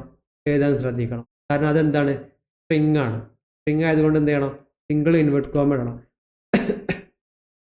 ഫസ്റ്റ് നെയിം നമുക്ക് എന്ത് കൊടുക്കാം? റാം എന്ന് കൊടുക്കാം. റാം കോമ. സെക്കൻഡ് നെയിം എന്ത് കൊടുക്കാം? റാം പ്രകാശ് എന്നായിക്കോട്ടെ. റാം. ഓക്കെ, കോമ ഇട്ടു. നെക്സ്റ്റ് എന്താണ്? ഇപ്പോൾ ID നമ്മളിവിടെ കൊടുത്തു, ഫസ്റ്റ് നെയിം ഇവിടെ കൊടുത്തു, സെക്കൻഡ് നെയിം വാല്യൂസിൻ്റെ അകത്ത് കൊടുത്തു. നെക്സ്റ്റ് എന്താണ്? Date of birth just date എന്ന് ഇടുക. അത് കഴിഞ്ഞിട്ട് ഇതുപോലെ എന്ത് ചെയ്യുക? ഒരു സിംഗിൾ ഇൻവെർട്ട് കോമയിൽ എന്ത് ചെയ്യുക? ഒരു ഫോർമാറ്റിൽ എഴുതുക. ഫസ്റ്റ് എന്ത് ചെയ്യണം? ഇയർ എഴുതണം. അത് കഴിഞ്ഞ് മന്ത്, അത് കഴിഞ്ഞിട്ട് ഡേ. 2024/10/0 ഞാൻ ജസ്റ്റ് ഓക്കെ ആ ഒരു സിംഗിൾ ഇൻവെർട്ട് കോമ ക്ലോസ് ചെയ്തു, കോമ ഇട്ടു. നെക്സ്റ്റ് എന്ത് ചെയ്യണം? പ്ലേസ് കൊടുക്കണം അല്ലേ? നമുക്ക് എന്ത് ചെയ്യാം? കൊച്ചിന്ന് കൊടുക്കാം. കൊച്ചിന്ന് കൊടുത്തു, ബ്രാക്കറ്റ് ക്ലോസ് ചെയ്തു. ഇനി ഞാൻ എന്ത് ചെയ്യണം? ഈ ഒരു 2 ക്വറി എക്സിക്യൂഷൻ നടക്കണം എന്നുണ്ടെങ്കിൽ സെമികോളൻ എൻഡിൽ ഇടണം. ഞാൻ ജസ്റ്റ് എൻ്റർ കൊടുത്തു. Syntax error, value. Okay, syntax error വരാൻ കാരണം എന്താ? കൊച്ചി എന്നുള്ള അവിടെ നമ്മൾ എന്ത് ചെയ്യണം? ഇടാൻ മറന്നതുകൊണ്ടായിരിക്കണം. ഇവിടെ വാല്യൂൻ്റെ അവിടെ വാല്യൂസ് എന്ന് കൊടുക്കാൻ ഒരു എസ് വിട്ടുപോയി, അതിൻ്റെ ഇഷ്യൂ ആയിരിക്കണം. വാല്യൂസ്. ഓക്കെ, കാര്യങ്ങളൊക്കെ കൊടുക്കും. ഓക്കെ, ഇൻസേർട്ട് ആയിട്ടുണ്ട്. കണ്ടോ? അപ്പോൾ നമ്മളുടെ ഡാറ്റ ഇൻസേർട്ടായി. ഞാൻ ജസ്റ്റ് സ്ക്രീൻ ഒന്ന് ക്ലിയർ ചെയ്യുന്നുണ്ട്. നമ്മൾ മുന്നേ ഉപയോഗിച്ച പോലെ എന്ത് ചെയ്യാം? സെലക്ട് സ്റ്റാർ ഫ്രം ഇവിടെ എംപ്ലോയീസ് എന്ന് പറയുന്ന ടേബിൾ. ഓക്കെ, സക്സസ് ആയിട്ട് എന്തായിട്ടുണ്ട്, നമ്മളുടെ ഒരു ഡാറ്റ ഇൻസേർട്ട് ആയിട്ടുണ്ട്. കണ്ടോ? അപ്പോൾ ഇതുപോലെയാണ് നമ്മൾ എന്ത് ചെയ്യുക, ഒരു ഡാറ്റാബേസിനകത്ത് ഡാറ്റാബേസ് ക്രിയേറ്റ് ചെയ്യുന്നു, അതിൽ ടേബിൾ ക്രിയേറ്റ് ചെയ്യുന്നു, ടേബിളിലോട്ട് നമ്മൾ എന്ത് ചെയ്യുന്നു, ഡാറ്റകൾ എൻ്റർ ചെയ്യുന്നു. വേണമെന്നുണ്ടെങ്കിൽ ഒരു എൻട്രിയും കൂടി കൊടുക്കാം. കൊച്ചിക്ക് പകരം നമുക്ക് എന്ത് കൊടുക്കാം, കാലിക്കറ്റ് കൊടുക്കാം. ഡേറ്റ് നമുക്ക് ജസ്റ്റ് ആക്കാം.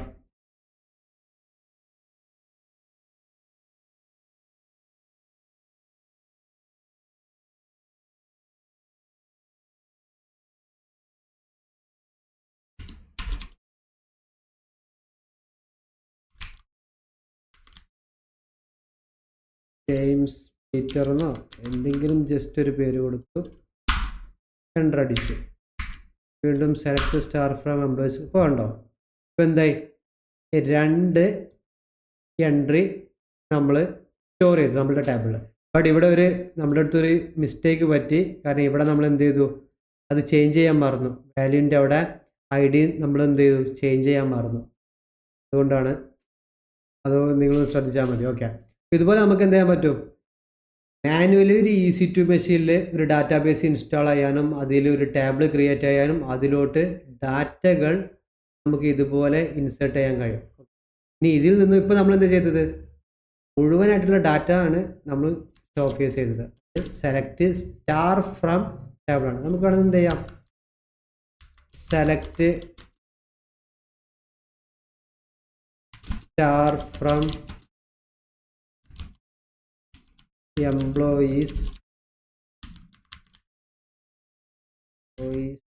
വേർ ക്ലോസ് ഉപയോഗിക്കാം. ഇപ്പോൾ നമുക്ക് നമ്മുടെ ടേബിളിൽ ഒരു 1000 ഓഫ് ഡാറ്റകൾ ഉണ്ട് വിചാരിക്കാൻ. നമുക്ക് അതിൽ ഏതെങ്കിലും ഒരു സ്പെസിഫിക് ആളുടെ മാത്രം വേണമെന്നുണ്ടെങ്കിൽ നമുക്ക് എന്ത് ചെയ്യാം, first name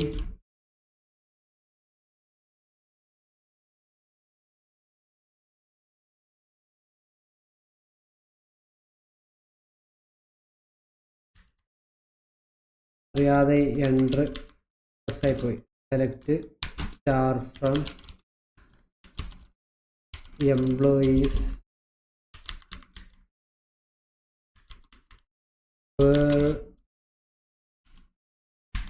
first name.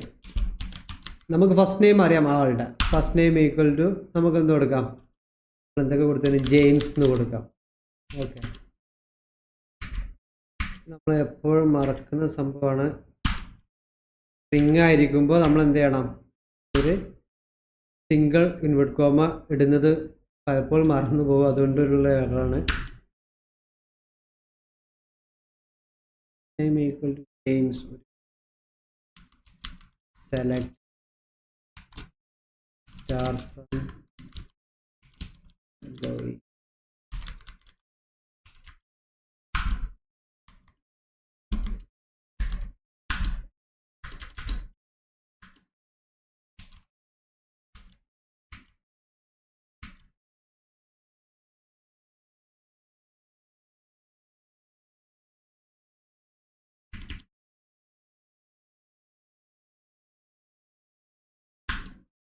Okay, നമ്മളുടെ നേരത്തെ ഒരു റോങ് എക്സിക്യൂഷൻ നടന്നതും കൂടെ ഇതിൻ്റെ കൂടെ വന്നതാണ്. സെമി കോളൻ ഇടാത്തതുകൊണ്ട് എക്സ്ട്രാ ഇതിൻ്റെ കൂടെ കയറി വന്നതിൻ്റെ ഒരു എററാണ് കാണിച്ചത്. കണ്ടോ? അപ്പോൾ ഇതുപോലെ നമുക്ക് 1000 ഓഫ് ഡാറ്റകൾ ഉണ്ടെന്നുണ്ടെങ്കിൽ, നമുക്ക് എന്തെങ്കിലും ഒരു ഹിൻറ്റ് അറിയുന്നുണ്ടെങ്കിൽ ആ സ്പെസിഫിക് കോളൻ നെയിം വെച്ചിട്ടൊക്കെ നമുക്ക് ഇതുപോലെ നമുക്ക് എന്ത് ചെയ്യാൻ പറ്റും, ഫിൽട്ടർ ചെയ്തെടുക്കുന്നതും പോസിബിളാണ്. അത് നമ്മളുടെ ടേബിളിൽ 2 ഡാറ്റ ഉണ്ട്. ഞാനിപ്പോൾ എന്താ ചെയ്തത്, ഇവിടെ ഒരാളുടെ ഡാറ്റ മാത്രം, അതായത് ജെയിംസിൻ്റെ ഡാറ്റ മാത്രം, ഫസ്റ്റ് നെയിം ജെയിംസിന് ഈക്വൽ ആവുന്ന ആളുടെ ഡാറ്റ മാത്രം ഞാൻ ഇവിടെ സെലക്ട് ക്വറി ഉപയോഗിച്ചിട്ട് ഞാൻ എടുത്തു. ഇതുപോലെ ഇപ്പോൾ നമ്മളിവിടെ ഉപയോഗിച്ചത് വേർ ക്ലോസ് ആണ്. ഇതുപോലെ ഒരുപാട് ക്ലോസുകളുണ്ട് ഡാറ്റാബേസിൽ. അതൊക്കെ ഉപയോഗിച്ചിട്ട് നമുക്ക് എന്ത് ചെയ്യാൻ പറ്റും, പല രീതിയിലും ഫിൽട്ടർ ചെയ്യുന്നതൊക്കെ പോസിബിളാണ്. ഓക്കെ, ജസ്റ്റ് എന്ത് ചെയ്യുക, ഡാറ്റാബേസിനെ കുറിച്ച് DBMS എന്താണ്, റിലേഷണൽ എന്താണ്, നോൺ റിലേഷണൽ എന്താണ്, എങ്ങനെ നമുക്ക് ഇൻസ്റ്റാൾ ചെയ്യാം, ഇത്രയും കാര്യങ്ങളൊക്കെ എന്ത് ചെയ്യുക, ജസ്റ്റ് ഒന്ന് മനസ്സിലാക്കി വെക്കാം.